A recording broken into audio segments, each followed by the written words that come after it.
ಚೈತನ್ಯ ಜಯ ನಿತ್ಯಾನಂದ ಜಯ ಅದ್ವೈತ ಚಂದ್ರ ಜಯ ಭಕ್ತ ಗೌರ ವೃಂದ ಜಯ ದ್ವೈತ ಚಂದ್ರ ಜಯ ಗೌರ ಭಕ್ತವೃಂದ ಜಯ ಜಯ ಶ್ರೀ ಚೈತನ್ಯ ಜಯ ನಿತ್ಯಾನಂದ ಜಯ ಜಯ ಶ್ರೀ ಚೈತನ್ಯ ಜಯ ನಿತ್ಯಾನಂದ ಜಯ ಅದ್ವೈತ ಚಂದ್ರ ಜಯ ಗೌರ ಭಕ್ತ ವೃಂದ ಜಯ ದ್ವೈತ ಚಂದ್ರ ಜಯ ಗೌರ ಭಕ್ತವೃಂದ ಜಯ ಜಯ ಶ್ರೀ ಚೈತನ್ಯ ಜಯ ನಿತ್ಯಾನಂದ ಜಯ ಜಯ ಜಯ ಶ್ರೀ ಚೈತನ್ಯ ಜಯ ನಿತ್ಯಾನಂದ ನಿತ್ಯಾನಂದ ಜಯ ಅದ್ವೈತ ಚಂದ್ರ ಜಯ ಗೌರ ಭಕ್ತ ವೃಂದ ಜಯ ದ್ವೈತ ಅದ್ವೈತ ಚಂದ್ರ ಚಂದ್ರ ಜಯ ಜಯ ಗೌರ ಭಕ್ತವೃಂದ ಈಗ ನಾವು ಪ್ರಾರಂಭಿಸೋಣ.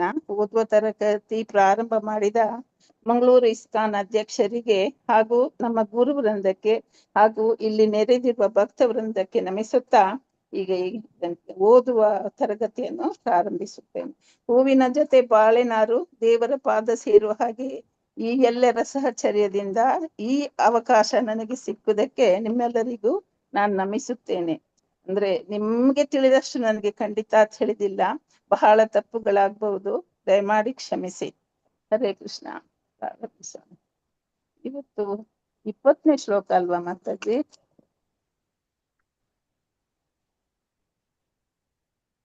20 ಶ್ಲೋಕ.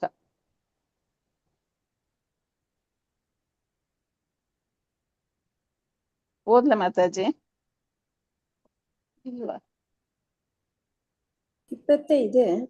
20 ಇದೆ, ಹೌದು. ಓದೋದಾ? ಓದಿ ಮಾತಾಜಿ. ಓದ್ತೇನೆ. ಶ್ಲೋಕ 20. ಚಿಂತಾಮಣಿ ಭೂಮಿ ಕಲ್ಪ ವೃಕ್ಷಮಯವನ ಚರ್ಮ ಚಕ್ಷೇದೇಕೆ ತಾರೆ ಪ್ರಪಂಚೇರ ಸಮ. ಹರೇ ಕೃಷ್ಣ. ಓದಿಸಿ ಮಾತಾಜಿ.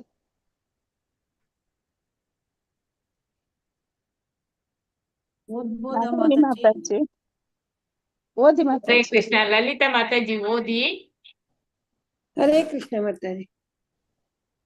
ಚಿಂತಾಮಣಿ ಭೂಮಿ ಕಲ್ಪ ವೃಕ್ಷ ಮಯವನ ಚರ್ಮ ಚಕ್ಷೆ ದೇಕೆ ತಾರೆ ಪ್ರಪಂಚೆ ರಸಮ.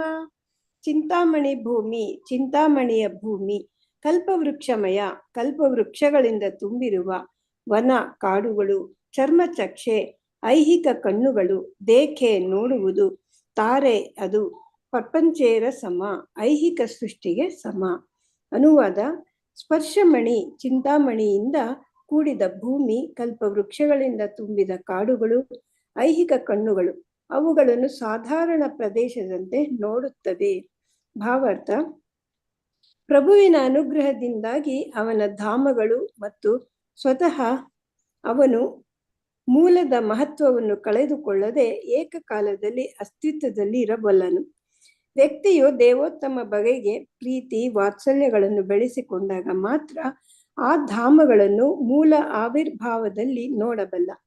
ಐಹಿಕ ಪ್ರಕೃತಿಯ ಮೇಲೆ ಪ್ರಭುತ್ವವನ್ನು ನಡೆಸಬೇಕೆಂಬ ಮನೋಭಾವನೆಯನ್ನು ಸಂಪೂರ್ಣವಾಗಿ ತೊರೆದಾಗ ವ್ಯಕ್ತಿಯು ಈ ಧಾಮಗಳನ್ನು ಪರಿಪೂರ್ಣವಾಗಿ ಕಾಣಬಲ್ಲ ಎಂದು ನಮ್ಮ ಹಿತದೃಷ್ಟಿಯಿಂದ ಶ್ರೀ ಚೈತನ್ಯ ಮಹಾಪ್ರಭುಗಳ ಶಿಷ್ಯ ಪರಂಪರೆಯಲ್ಲಿ ಮಹಾ ಆಚಾರ್ಯರಾದ ಶ್ರೀಲ ನರೋತ್ತಮ ದಾಸ ಠಾಕೂರರು ಮತ್ತೆ ಸ್ಕ್ರೋಲ್ ಮಾಡಿ ಹೇಳಿದ್ದಾರೆ. ಐಹಿಕ ಭೋಗಗಳನ್ನು ಅನಗತ್ಯವಾಗಿ ಉಪಭೋಗಿಸುವ ಹೀನಾಯವಾದ ಮನಃಪ್ರವೃತ್ತಿಯನ್ನು ತೊರೆಯುತ್ತಾ ಹೋದಂತೆ ಅದಕ್ಕೆ ಅನುಪಾತ ಪ್ರಮಾಣದಲ್ಲಿ ವ್ಯಕ್ತಿಯ ಆಧ್ಯಾತ್ಮಿಕ ಕಾಣ್ಕೆಯು ವಿಕಾಸವಾಗುತ್ತಾ ಹೋಗುತ್ತದೆ. ಕೆಟ್ಟ ಹವ್ಯಾಸದಿಂದ ರೋಗಗ್ರಸ್ತನಾದ ವ್ಯಕ್ತಿಯು ವೈದ್ಯರ ಸಲಹೆಯನ್ನು ಅನುಸರಿಸಲು ಸಿದ್ಧನಾಗಿರಬೇಕು. ಅದರ ಸಹಜ ಅನುಕ್ರಮವಾಗಿ ರೋಗದ ಕಾರಣವನ್ನು ತೊರೆಯಲು ಅವನು ಪ್ರಯತ್ನಿಸಬೇಕು. ರೋಗಿಯು ಕೆಟ್ಟ ಹವ್ಯಾಸದಲ್ಲಿ ಮಗ್ನನಾಗಿರುತ್ತಾ ವೈದ್ಯನು ತನ್ನನ್ನು ಗುಣಪಡಿಸಲೆಂದು ನಿರೀಕ್ಷಿಸಲಾಗದು. ಇಷ್ಟಾದರೂ ಆಧುನಿಕ ಐಹಿಕವಾದಿ ನಾಗರಿಕತೆಯು ರೋಗಗ್ರಸ್ತ ಪರಿಸರವನ್ನು ಪಾಲಿಸಿಕೊಂಡು ಬಂದಿದೆ. ಜೀವಿಯು ಒಂದು ಆಧ್ಯಾತ್ಮದ ಕಿಡಿ. ಪ್ರಭುವಿನಷ್ಟೇ ಅವನು ಆಧ್ಯಾತ್ಮಿಕನು. ಒಂದೇ ಒಂದು ವ್ಯತ್ಯಾಸವೆಂದರೆ ಪ್ರಭುವು ಮಹಾನ್ ಹಾಗೂ ಜೀವಿಯು ಅಣು ಸದೃಶ. ಗುಣಾತ್ಮಕವಾಗಿ ಅವರು ಒಂದೇ, ಆದರೆ ಪರಿಮಾಣದಲ್ಲಿ ಅವರು ಬೇರೆ ಬೇರೆ. ಆದ್ದರಿಂದ ಜೀವಿಯು ಸಹಜ ಸ್ವರೂಪದಲ್ಲಿ ಆಧ್ಯಾತ್ಮಿಕನಾದುದರಿಂದ ಅವನು ಪರವ್ಯೋಮದಲ್ಲಿ ಮಾತ್ರ ಸಂತೋಷವಾಗಿರಬಲ್ಲ. ಅಲ್ಲಿ ವೈಕುಂಠಗಳೆಂದು ಕರೆಯಲಾಗುವ ಆಧ್ಯಾತ್ಮಿಕ ಗೋಳಗಳು ಅಸಂಖ್ಯ ಪ್ರಮಾಣದಲ್ಲಿವೆ. ಆದ್ದರಿಂದ ಆಧ್ಯಾತ್ಮಿಕ ಜೀವಿಯು ಐಹಿಕ ದೇಹದಲ್ಲಿ ಬದ್ಧನಾಗಿರುತ್ತಾ ರೋಗದ ಕಾರಣವನ್ನು ವೃದ್ಧಿಗೊಳಿಸಿಕೊಳ್ಳುವ ಬದಲು ತನ್ನ ರೋಗದಿಂದಲೇ ಪಾರಾಗಲು ಪ್ರಯತ್ನ ಮಾಡಬೇಕು. ಹರೇ ಕೃಷ್ಣ. ಮೂರ್ಖ ಜನರು ತನ್ನ ಐಹಿಕ ಆಸ್ತಿ ಪಾಸ್ತಿಗಳಲ್ಲಿ ಮಗ್ನರಾಗಿರುತ್ತಾ ಜನರಿಗೆ ಮುಖಂಡರಾಗಿದ್ದೇವೆಂದು ಅನಾವಶ್ಯಕವಾಗಿ ಗರ್ವ ತಾಳುತ್ತಾರೆ. ಆದರೆ ಅವರು ಮನುಷ್ಯನ ಆಧ್ಯಾತ್ಮಿಕ ಮೌಲ್ಯವನ್ನು ಕಡೆಗಣಿಸುತ್ತಾರೆ. ಇಂತಹ ಭ್ರಮಿತ ಮುಖಂಡರು ಅನೇಕ ವರ್ಷಗಳಿಗಾಗಿ ಯೋಜನೆ ಹಾಕುತ್ತಾರೆ. ಆದರೆ ಐಹಿಕ ಪ್ರಕೃತಿಯಿಂದ ಬಾಧಿತರಾಗಿ ತಾಪತ್ರಯಗಳಿಗೆ ಬದ್ಧರಾದ ಸ್ಥಿತಿಯಲ್ಲಿರುವ ಮಾನವ ಸಮುದಾಯವನ್ನು ಅವರು ಸಂತೋಷಗೊಳಿಸಲಾರರು. ಮನುಷ್ಯನು ಎಷ್ಟೇ ಹೋರಾಡಿದರೂ ಪ್ರಕೃತಿ ನಿಯಮಗಳನ್ನು ನಿಯಂತ್ರಿಸಲಾಗುವುದಿಲ್ಲ. ಪ್ರಕೃತಿಯ ಅಂತಿಮ ನಿಯಮವಾದ ಸಾವಿಗೆ ವ್ಯಕ್ತಿಯು ಕೊನೆಗೆ ಶರಣಾಗಲೇಬೇಕು. ಜನನ, ಮರಣ, ವೃದ್ಧಾಪ್ಯ ಮತ್ತು ವ್ಯಾಧಿಗಳು ಜೀವಿಯ ರೋಗಗ್ರಸ್ತ ಸ್ಥಿತಿಯ ಲಕ್ಷಣಗಳು. ಆದ್ದರಿಂದ ಮಾನವ ಜೀವನದ ಅತ್ಯುನ್ನತ ಗುರಿಯು ಈ ಸಂಕಟಗಳಿಂದ ಮುಕ್ತವಾಗಿ ಭಗವದ್ಧಾಮಕ್ಕೆ ಹಿಂದಿರುಗಿ ಹೋಗುವುದೇ ಆಗಿರಬೇಕು. ಹರೇ ಕೃಷ್ಣ. ಧನ್ಯವಾದ ಮಾತಾಜಿ. ಅನುವಾದ. ಸ್ವರ್ಶಮಣಿ ಮತ್ತೆ ಚಿಂತಾಮಣಿ. ಸ್ವರ್ಶಮಣಿ ಅಂದ್ರೆ ಚಿಂತಾಮಣಿಯಿಂದ ಕೂಡಿದ ಭೂಮಿ. ನಡೆಯುವಾಗೆಲ್ಲ ಭೂಮಿಯಲ್ಲಿ ನಮ್ಮ ಕಾಲ ಕೆಳಗನೆ ಈ ಚಿಂತಾಮಣಿಗಳಂತ ಕಲ್ಲುಗಳು ಇರುದಂತೆ. ಮೇಲೆ ನೋಡಿದ್ರೆ ಎಲ್ಲ ಕಲ್ಪವೃಕ್ಷ, ಏನು ನಾವು ಕೇಳ್ತೀವೋ ಅದೆಲ್ಲ ಕೊಡುವಂತ ಕಲ್ಪವೃಕ್ಷದ ಕಾಡುಗಳಿದ್ದವು. ಅದೆಲ್ಲ ನಾವೇನು ಅದೆಲ್ಲ ಸುಳ್ಳೆ ಅಂತೇವೆ. ಆದ್ರೆ ನಮ್ಮ ಈ ಐಹಿಕ ಕಣ್ಣುಗಳಿಗೆ, ಈ ಚರ್ಮ ಶಕ್ತಿಗಳಿಗೆ ಅವು ನಮ್ಮ ಹಾಗೇನೆ ಈ ಐಹಿಕ ಭೂಮಿಯಲ್ಲಿ ಇದ್ದ ಹಾಗೇನೆ ಅಂತ ನಾವು ಕಾಣ್ತೇವೆ. ಭಾವಾರ್ಥ. ಶೀಲ ಪ್ರಭುಪಾದರಿಗೆ ಜಯವಾಗಲಿ. ಪ್ರಭುವಿನ ಅನುಗ್ರಹದಿಂದಾಗಿ ಅವನ ಧಾಮಗಳು ಮತ್ತು ಸ್ವತಃ ಅವನು ಮೂಲದ ಮಹತ್ವವನ್ನು ಕಳೆದುಕೊಳ್ಳದೆ ಏಕಕಾಲದಲ್ಲಿ ಅಸ್ತಿತ್ವದಲ್ಲಿ ಇರಬಲ್ಲನು. ಅಂದ್ರೆ ಅವನು ಹೇಗಿದ್ದಾನೆ, ಎಂಥ ಅನಂತವಾಗಿದ್ದಾನೆ. ಅಂಥ ಅನಂತ ಮೂರ್ತಿ ಈ ಭೂಮಿಯಲ್ಲಿ ಚಿಕ್ಕ ಮನುಷ್ಯರ ಹಾಗೆ ಚಿಕ್ಕ ಕೃಷ್ಣನಾಗಿ ಬಂದ. ಆದ್ರೆ ಅವನ ಆ ಶಕ್ತಿ ಅವು ಎಲ್ಲವೂ ಅಷ್ಟೇ ಇದೆ. ಅವನ ಮೂಲ ರೂಪದಲ್ಲಿ ಎಷ್ಟು ಅವನಿಗೆ ಶಕ್ತಿ ಇತ್ತ ಅಷ್ಟೇ ಇದೆ. ಆ ಒಂದು ಶಕ್ತಿ ಅವನಲ್ಲಿ ಇದೆ. ಅಂದ್ರೆ ಎಷ್ಟು ದೊಡ್ಡದು ಬೇಕಾದ್ರೆ ಆಗ್ತಾನೆ, ಎಷ್ಟು ಚಿಕ್ಕದು ಬೇಕಾದ್ರೆ ಆಗ್ತಾನೆ. ಅಂದ್ರೆ ಅದು ನಮ್ಗೆ ಗೊತ್ತಿಲ್ಲ. ಆ ಅಸ್ತಿತ್ವದಲ್ಲಿ ಅವನು ಇರಬಲ್ಲನು. ವ್ಯಕ್ತಿಯು ದೇವೋತ್ತಮನ ಬಗೆಗೆ ಪ್ರೀತಿ ವಾತ್ಸಲ್ಯವನ್ನು ಬೆಳೆಸಿಕೊಂಡಾಗ ಮಾತ್ರ ಆ ಧಾಮಗಳನ್ನು ಮೂಲ ಆವಿರ್ಭಾವದಲ್ಲಿ ನೋಡಬಲ್ಲ. ನಮ್ಗೆ ಅವನಲ್ಲಿ ಪರಿಪೂರ್ಣ ಒಂದು ಶ್ರದ್ಧೆ ಭಕ್ತಿ ಇದ್ರೆ ಆ ಪರಮ ಪುರುಷ ಹೇಗಿದ್ದಾನೆ, ಹೇಗೆ ಇಲ್ಲಿ ಬಂದಿದ್ದಾನೆ, ಈ ಕಾಡು ಏನು, ಈ ಭೂಮಿ ಏನು ಅಂತೇಳಿ ವೃಂದಾವನಕ್ಕೆ ಹೋದ ಶುದ್ಧ ಭಕ್ತರಿಗೆ ಮಾತ್ರ ಅವರ ಕಣ್ಣುಗಳಿಗೆ, ಆ ಪ್ರೀತಿಯ ಕಣ್ಣುಗಳಿಗೆ ಆ ಮೂಲ ರೂಪ ಕಾಣಬಹುದು ಅಂತ ಇಲ್ಲಿ ಹೇಳ್ತಾರೆ. ಐಹಿಕ ಪ್ರಕೃತಿಯ ಮೇಲೆ ಪ್ರಭುತ್ವವನ್ನು ನಡೆಸಬೇಕೆಂಬ ಮನೋಭಾವನೆಯನ್ನು ಸಂಪೂರ್ಣವಾಗಿ ತೋರಿದಾಗ ನಮ್ಗೆ ಏನು, ಎಷ್ಟು ಭೂಮಿ ನಮ್ದಿದೆ, ಎಲ್ಲ ನಂದು ಅಂತ, ನಾನು ಅದರಲ್ಲಿ ಒಡೆಯ, ಆ ಒಂದು ಮನೋಭಾವನೆ ನಾವು ತೊರೆದಾಗ, ಯಾರು ಈ ಪ್ರಕೃತಿಯ ಒಡೆಯ? ಭಗವಂತ. ನಮ್ದಂತ ಇಲ್ಲಿ ಏನೂ ಇಲ್ಲ. ಅದನ್ನು ನಾವು ತೊರೆದಾಗ, ನನ್ನದು ಎಂಬುದನ್ನು ತೊರೆದಾಗ, ಅದನ್ನು ನಾವು ಬಿಟ್ರೆ ಮಾತ್ರ ವ್ಯಕ್ತಿಯು ಈ ಧಾಮಗಳನ್ನು ಪರಿಪೂರ್ಣವಾಗಿ ಕಾಣಬಲ್ಲ. ಆವಾಗ ಮಾತ್ರ ಆ ಜಾಗದ ಮಹಿಮೆಯನ್ನು ಸರಿಯಾಗಿ ಅವನಿಗೆ ಗೊತ್ತಾಗುತ್ತೆ ಎಂದು ನಮ್ಮ ಹಿತದೃಷ್ಟಿಯಿಂದ ಶ್ರೀ ಚೈತನ್ಯ ಮಹಾಪ್ರಭುಗಳ ಶಿಷ್ಯ ಪರಂಪರೆಯಲ್ಲಿ ಮಹಾ ಆಚಾರ್ಯರಾದ ಶ್ರೀಲ ನರೋತ್ತಮ ದಾಸ ಠಾಕೂರರು ಹೇಳಿದ್ದಾರೆ. ಇದನ್ನು ಹೇಳಿದು ಶ್ರೀಲ ನರೋತ್ತಮ ದಾಸ ಠಾಕೂರರು. ಅವರು ಅದನ್ನು ಕಂಡಿದ್ದಾರೆ, ಅನುಭವಿಸಿದ್ದಾರೆ. ಹಾಗಾಗಿ ಇನ್ನು ಬರುವ ಭಕ್ತರಿಗೆ ಈ ರೀತಿ ಹೇಳ್ತಿದ್ದಾರೆ, ನೀವು ಭಕ್ತಿಯಿಂದ ಶ್ರದ್ಧೆಯಿಂದ ಅವನ ನಿಜ ಸ್ಥಿತಿಯನ್ನು ಅರ್ಥ ಮಾಡಿ, ಈಗ ಇಲ್ಲಿ ಹೇಗೆ ಬಂದಿದ್ದಾನೆ, ಇದೆಲ್ಲ ಈ ಜಾಗ, ಈ ಮರಗಳು, ಈ ನೆಲ ಎಲ್ಲ ಏನು ಅಂತ ಅರ್ಥ ಮಾಡಿಕೊಳ್ಳಿ ಅಂತ. ಐಹಿಕ ಭೋಗಗಳನ್ನು ಅನಗತ್ಯವಾಗಿ ಉಪಭೋಗಿಸುವ ಹೀನಾಯವಾದ ಮನವೃತ್ತಿಯನ್ನು ತೊರೆಯುತ್ತಾ ಹೋದಂತೆ, ಅಂದ್ರೆ ನಮ್ಗೆ ಇಷ್ಟೊಂದು ಆಸೆಗಳಿವೆ, ಬೇಡದ್ದು ಬೇಕಾದದ್ದು ಎಲ್ಲ ಆಸೆ, ಅದೆಲ್ಲ ಬೇಡದ್ದು ಅಂತ ಒಂದು ನಮ್ಮ ಈ ಮನಸ್ಥಿತಿಯನ್ನು ನಾವು ಕಮ್ಮಿ ಮಾಡುತ್ತಾ ಹೋದ ಹಾಗೆ ಅದಕ್ಕೆ ಅನುಪಾತ ಪ್ರಮಾಣದಲ್ಲಿ ವ್ಯಕ್ತಿಯು ಆಧ್ಯಾತ್ಮಿಕ ಕಾಣಿಕೆಯ ವಿಕಾಸವಾಗುತ್ತಾ ಹೋಗುತ್ತದೆ. ಅಂದ್ರೆ ನಾವು ಈ ಆಶೆಗಳನ್ನು ಬಿಟ್ಟಾಗ, ನಮ್ಗೆ ನಿಜ ಸ್ಥಿತಿ ಅರಿವಾದಾಗ ನಮ್ಗೆ ಸ್ವಲ್ಪ ವೈರಾಗ್ಯ ಬರುತ್ತದೆ. ಕೆಟ್ಟ ಹವ್ಯಾಸದಿಂದ ರೋಗಗ್ರಸ್ತನಾದ ವ್ಯಕ್ತಿಯು ವೈದ್ಯರ ಸಲಹೆಯನ್ನು ಅನುಸರಿಸಲು ಸಿದ್ಧನಾಗಿರಬೇಕು. ನಮ್ಗೊಂದು ಕಾಯಿಲೆ ಬಂತು, ಶೀತನೇ ಆಗ್ಲಿ ಎಂತದಾಗ್ಲಿ ಜ್ವರ ಆಗ್ಲಿ, ಆವಾಗ ನಾವು ಅದಕ್ಕೆ ಸರಿಯಾಗಿ ವೈದ್ಯರು ಏನ್ ಹೇಳ್ತಾರ, ಹೇಗೆ ಹೇಳ್ತಾರ ಹಾಗೆ ಕೇಳ್ಬೇಕು. ಅವ್ರು ಹೇಳಿದಂಗೆ ಕೇಳದೆ, ಅದಕ್ಕೆ ಈಗ ಶೀತ ಆಯ್ತಂತ ತಣ್ಣೀರ್ ಕುಡಿದ್ರೆ, ಐಸ್ ತಿಂದ್ರೆ ಹೀಗೆಲ್ಲ ಆದ್ರೆ ಆಗೋದಿಲ್ಲ. ಅವ್ರು ಹೇಳಿದಂಗೆ ನಾವು ಕೇಳ್ಬೇಕು.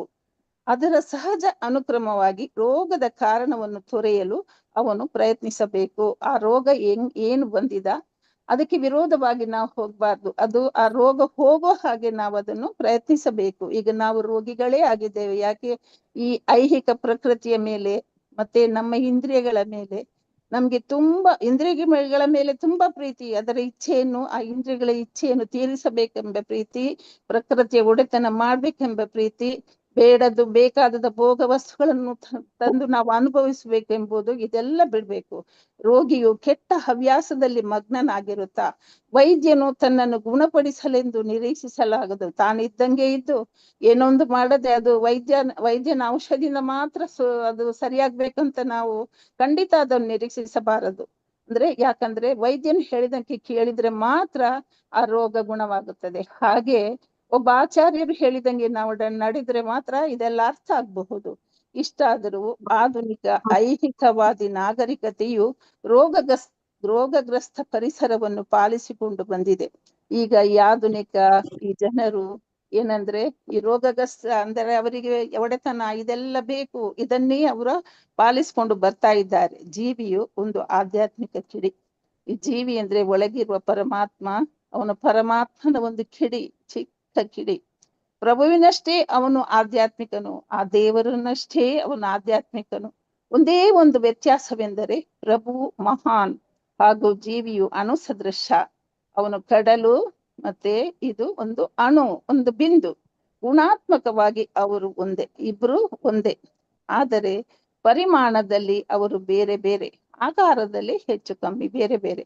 ಆದ್ದರಿಂದ ಜೀವಿಯು ಸಹಜ ಸ್ವರೂಪದಲ್ಲಿ ಆಧ್ಯಾತ್ಮಕನಾದದರಿಂದ ಅವನು ಆ ಪರವ್ಯೋಮದಲ್ಲಿ ಮಾತ್ರ ಸಂತೋಷವಾಗಿರಬಲ್ಲ. ಅವನು ನಿಜವಾಗ್ಲೂ ಸಂತೋಷವಾಗಿರ್ಬೇಕಾದ್ರೆ ಅವನ ಲೋಕಕ್ಕೆ, ಆ ಪರವ್ಯೋಮಕ್ಕೆ ಹೋಗ್ಬೇಕು. ಅದು ನಿಜವಾದ ಮನೆ. ಯಾರ ಮನೆಯಲ್ಲಿ ಎಷ್ಟೆಷ್ಟು ದಿನ ತಂಗಬಹುದು. ನಮ್ಮ ನಿಜಧಾಮಕ್ಕೆ ಹೋದಾಗ ಮಾತ್ರ ಅಲ್ಲಿ ನಾವು ಸಂತೋಷವಾಗಿರ್ಲಿಕ್ಕೆ ಸಾಧ್ಯ. ಅಲ್ಲಿ ವೈಕುಂಠಗಳೆಂದು ಕರೆಯಲಾಗುವ ಆಧ್ಯಾತ್ಮಿಕ ಗೋಲಗಳು ಅಸಂಖ್ಯ ಪ್ರಮಾಣದಲ್ಲಿದೆ. ವೈಕುಂಠ ಲೋಕಗಳು ಅಸಂಖ್ಯ ಇದೆ. ಅದರಲ್ಲಿ ನಮ್ಮ ಮನೆ ಯಾವುದು? ನಿಜವಾಗಿ ನಾವು ಎಲ್ಲಿ ಇರ್ಬೇಕಾದವರಂತ ನಾವು ಭಕ್ತಿಯಿಂದ ತಿಳಿಬೇಕು. ಆಚಾರ್ಯರ ಮಾತನ್ನು ನಡೆಸಿಕೊಂಡು ಕೇಳ್ಕೊಂಡು ನಾವು ಪ್ರಮಾಣಬದ್ಧವಾಗಿ ಅಂದ್ರೆ ಅಲ್ಲಿ ಅಸಂಖ್ಯ ಪ್ರಮಾಣದಲ್ಲಿದೆ. ಅದರಲ್ಲಿ ಒಂದು ಲೋಕ ನಮ್ಮದು. ಆದ್ದರಿಂದ ಆಧ್ಯಾತ್ಮಿಕ ಜೀವಿಯು ಐಹಿಕ ದೇಹದಲ್ಲಿ ಬದ್ಧನಾಗಿರುತ್ತಾ ರೋಗದ ಕಾರಣವನ್ನು ವೃದ್ಧಿಪಡಿಸಿಕೊಳ್ಳುವ ಬದಲು ತನ್ನ ರೋಗದಿಂದಲೇ ಪಾರಾಗಲು ಪ್ರಯತ್ನ ಮಾಡಬೇಕು. ನಾವು ಈಗ ಇಲ್ಲಿ ಬದ್ಧ ಶರೀರದಲ್ಲಿ ಇದ್ದೇವೆ. ನಾವು ಇಲ್ಲಿದ್ದಿ ಈ ಆಧ್ಯಾತ್ಮಿಕ ಜೀವಿಯು ಐಹಿಕ ದೇಹದಲ್ಲಿ ಬದ್ಧನಾಗಿರುತ್ತ. ನಾವು ಆಧ್ಯಾತ್ಮಿಕರು ನಿಜವಾಗಿ ಈ ಐಹಿಕ ದೇಹದಲ್ಲಿ ಸಿಕ್ಕಿ ಬಿದ್ದಿದ್ದೇವೆ. ನಮ್ಗೆ ಯಾವ ರೋಗ ಇದೆ? ಈ ಐಹಿಕದ ಇಷ್ಟೊಂದು ಸೆಳೆತ ನಮ್ಗೆ ಯಾಕೆ? ನಾವು ಇದನ್ನು ತಿಳ್ಕೋಬೇಕು ಮೊದಲು. ಆ ಒಂದು ರೋಗದಿಂದ ನಾವು ಬಿಡುಗಡೆ ಮಾಡಲು ಪ್ರಯತ್ನ ಪಡ್ಬೇಕು. ಮೂರ್ಖ ಜನರು ತಮ್ಮ ಐಹಿಕ ಆಸ್ತಿಪಾಸ್ತಿಗಳಲ್ಲಿ ಮಗ್ನರಾಗಿರುತ್ತಾ ಜನರಿಗೆ ಮುಖಂಡರಾಗಿದ್ದೇವೆ ಎಂದು ಅನಾವಶ್ಯಕವಾದಿ ಗರ್ವ ತಾಳುತ್ತಾರೆ. ಎಷ್ಟು ಆಸ್ತಿಪಾಸ್ತಿ ಮಾಡಿದರೂ ತೃಪ್ತಿ ಇರಲ್ಲ. ಆದರೆ ಮೂರ್ಖರವರು, ನಿಜವಾಗಿ ಮೂರ್ಖರು, ಇಲ್ಲಿ 2 ದಿನದ ನಾಟಕದ ಪಾರ್ಟ್ ಮಾಡಿ ಹೋಗ್ತಾರೆ. ಮತ್ತೆ ಆ ಆಸ್ತಿಗೂ ಅವರಿಗೆ ಯಾವ ಸಂಬಂಧವೂ ಇರೋದಿಲ್ಲ. ಆದ್ರೆ ಈಗ ಜೀವ ಇರುವಾಗ ಇದು ಗರ್ವ, ನನ್ಗೆ ಅಷ್ಟು ಇದೆ, ನನ್ಗೆ ಇಷ್ಟು ಇದೆ, ಹಾಗಿದೆ, ಹೀಗಿದೆ. ಆದರೆ ಅವರು ಮನುಷ್ಯನ ಆಧ್ಯಾತ್ಮಿಕ ಮೌಲ್ಯವನ್ನು ಕಡೆಗಣಿಸುತ್ತಾರೆ. ನಿಜವಾದ ಅವರ ಮೌಲ್ಯ ಅಂದ್ರೆ ಆಧ್ಯಾತ್ಮಿಕ ಭಕ್ತಿದು. ಅದು ಅವರು ನಿಜವಾಗಿ ಗಳಿಸಬೇಕಾದದ್ದು. ನಿಜವಾಗಿ ಅವರ ಮನೆಗೆ ಹೋಗುವ ದಾರಿಯನ್ನು ಅವರು ಕಾಣ್ಕೋಬೇಕು. ಇಂತಹ ಭ್ರಮಿತ ಮುಖಂಡರು ಅನೇಕ ವರ್ಷಗಳಿಗಾಗಿ ಯೋಜನೆ ಹಾಕುತ್ತಾರೆ. ಅಂದ್ರೆ ಈ ಭ್ರಮಿತ ಮುಖಂಡರು ನನಗೆ, ನನ್ನ ಮಕ್ಕಳಿಗೆ, ಮೊಮ್ಮಕ್ಕಳಿಗೆ, ಮತ್ತೆ ಇನ್ನು ಬರುವ ಜನರಿಗೆ ಹೀಗೆಲ್ಲ ಅವರು ಯೋಜನೆ ಹಾಕ್ತಾರೆ. ಹಾಕ್ತಾರೆ. ಆದರೆ ಐಹಿಕ ಪ್ರಕೃತಿಗೆ ಬಾಧಿತವರಾಗಿ ತಾಪತ್ರಯಗಳಿಗೆ ಬದ್ಧರಾದ ಸ್ಥಿತಿಯಲ್ಲಿರುವ ಮಾನವ ಸಮುದಾಯವನ್ನು ಅವರು ಸಂತೋಷಗೊಳಿಸಲಾರರು. ಅಂದ್ರೆ ಈ ಪ್ರಕೃತಿಯಿಂದ ಬಾಧಿತರಾಗ್ತಾರೆ. ಅಂದ್ರೆ ಈಗ ನಾವು ನೋಡ್ತೇವಲ್ಲ, ಮನುಷ್ಯನು ಎಷ್ಟೇ ಹೋರಾಡಿದರೂ ಪ್ರಕೃತಿ ನಿಯಮಗಳನ್ನು ನಿಯಂತ್ರಿಸಲಾಗುವುದಿಲ್ಲ. ಎಷ್ಟು ಪ್ರಕೃತಿಗೆ ವಿರುದ್ಧವಾಗಿ ಹೋಗ್ತಾರೆ, ಪ್ರಾಣಿಗಳನ್ನು ಕಡಿತಾರೆ, ದನ ಕಡಿತಾರೆ. ಅವಾಗ ಪ್ರಕೃತಿ ಮುನಿಯುವ ರೀತಿಯನ್ನು ನಾವು ಕಣ್ಣಾರೆ ಕಂಡಿದ್ದೇವೆ. ಕೇರಳದಲ್ಲಾಗ್ಲಿ ಎಲ್ಲದಲ್ಲಾಗ್ಲಿ ಅದರ ಕಣ್ಣೀರು ಪ್ರಕೃತಿಗೆ ತಾಗುತ್ತೆ. ಪ್ರಕೃತಿ ಖಂಡಿತ ಬಿಡುವುದಿಲ್ಲ, ಯಾಕಂದ್ರೆ ಅದು ಅವರ ಮಕ್ಕಳೇ. ಪ್ರಕೃತಿಯ ಅಂತಿಮ ನಿಯಮವಾದ ಸಾವಿಗೆ ವ್ಯಕ್ತಿಯು ಕೊನೆಗೆ ಶರಣಾಗಲೇಬೇಕು. ಅಂದ್ರೆ ಕೊನೆಗೆ ಅವರು ಅಂದ್ರೆ ಕೆಟ್ಟ ರೀತಿಯಲ್ಲಿ ಭೂಮಿ ವಿಕೋಪ ಆಗುವುದು, ಪ್ರಳಯ ಆಗುವುದು, ಇದೆಲ್ಲ ಆಗುತ್ತೆ. ಅದಕ್ಕೆ ಅವರು ಶರಣಾಗಲೇಬೇಕು. ಅದು ಮಾಡ್ತಾಳೆ ಅವಳು. ತಂತೆಗೆ ತಕ್ಕ ಬಂತೆ, ಮತ್ತೆ ಮಾಡಿದ ಕರ್ಮಕ್ಕೆ ಸರಿಯಾಗಿ ಸಿಗುತ್ತೆ. ಇದರಿಂದ ಏನಾಗುತ್ತೆ? ಜನನ, ಪುನಃ ಜನನ, ಮರಣ, ವೃದ್ಧಾಪ್ಯ, ವ್ಯಾಧಿಗಳು, ಜೀವಿಯ ರೋಗಗ್ರಸ್ತ ಸ್ಥಿತಿಯ ಲಕ್ಷಣಗಳು. ಆದ್ದರಿಂದ ಮಾನವ ಜೀವನದ ಅತ್ಯುನ್ನತ ಗುರಿಯು ಈ ಸಂಕಟಗಳಿಂದ ಮುಕ್ತವಾಗಿ ಭಗವದ್ಧಾಮಕ್ಕೆ ಹಿಂದಿರುಗಿ ಹೋಗುವುದೇ ಆಗಿರಬೇಕು. ನಮ್ಮ ಮೂಲ ಸ್ಥಿತಿಯನ್ನು ನಾವು ತಿಳಿದುಕೊಳ್ಬೇಕು. ಆ ಮೂಲ ಸ್ಥಿತಿಯನ್ನು ತಿಳಿದುಕೊಂಡು ನಾವು ಎಲ್ಲಿಂದ ಬಂದಿದ್ದೇವೋ ಅಲ್ಲೇ ಹೋಗ್ಬೇಕು. ನಮ್ಮ ಮನೆಗೆ ನಾವು ಹೋಗ್ಬೇಕು. ಎಲ್ಲೆಲ್ಲಿ ಯಾವ ವೈಕುಂಠ ಲೋಕದಲ್ಲಿ ನಾವು ಸಿದ್ಧರಾಗಿದ್ದೇವೋ, ನಮ್ಮ ಯಾವುದು ಸ್ಥಿತಿಯೋ, ಮೂಲ ಸ್ಥಿತಿ ಯಾವುದಂತ ತಿಳ್ಕೊಳ್ಬೇಕು. ಅದು ಭಕ್ತಿಯಿಂದ ಮಾತ್ರ ಸಾಧ್ಯ, ಅವನ ಕರುಣೆಯಿಂದ ಸಾಧ್ಯ. ಇದೇ ನಮ್ಮ ಮೂಲ ಉದ್ದೇಶ ಅಂತ ಇಲ್ಲಿ ಹೇಳಿದ್ದಾರೆ. ಶ್ಲೋಕ 21. ಪ್ರೇಮ ನೇತ್ರೇ ದೇಕೆ ತಾರ ಸ್ವರೂಪ ಪ್ರಕಾಶ ಗೋಪ ಗೋಪಿ ಸಂಗೆ ಯಾಜಾ ಕೃಷ್ಣೇರ ವಿಲಾಸ. ಹರೇ ಕೃಷ್ಣ. ಭವ್ಯ ಮಾತಾಜಿ ಓದಿ. ಭವ್ಯ. ಹರೇ ಕೃಷ್ಣ ಮಾತೆ. ಶ್ಲೋಕ 21. ಪ್ರೇಮ ನೇತ್ರೇ ದೇಕೆ ತಾರ ಸ್ವರೂಪ ಪ್ರಕಾಶ ಗೋಪ ಗೋಪಿ ಸಂಜ್ಞೆ ಯಾಂಘ ಕೃಷ್ಣೇರ ವಿಲಾಸ.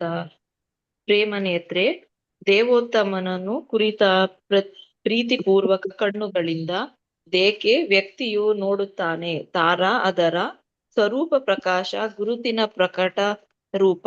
ಗೋಪ ಗೊಲ್ಲ ಬಾಲಕರು. ಗೋಪಿ ಸಂಜ್ಞೆ ಗೊಲ್ಲ ಬಾಲಕಿಯರ ಸಂಘದಲ್ಲಿ.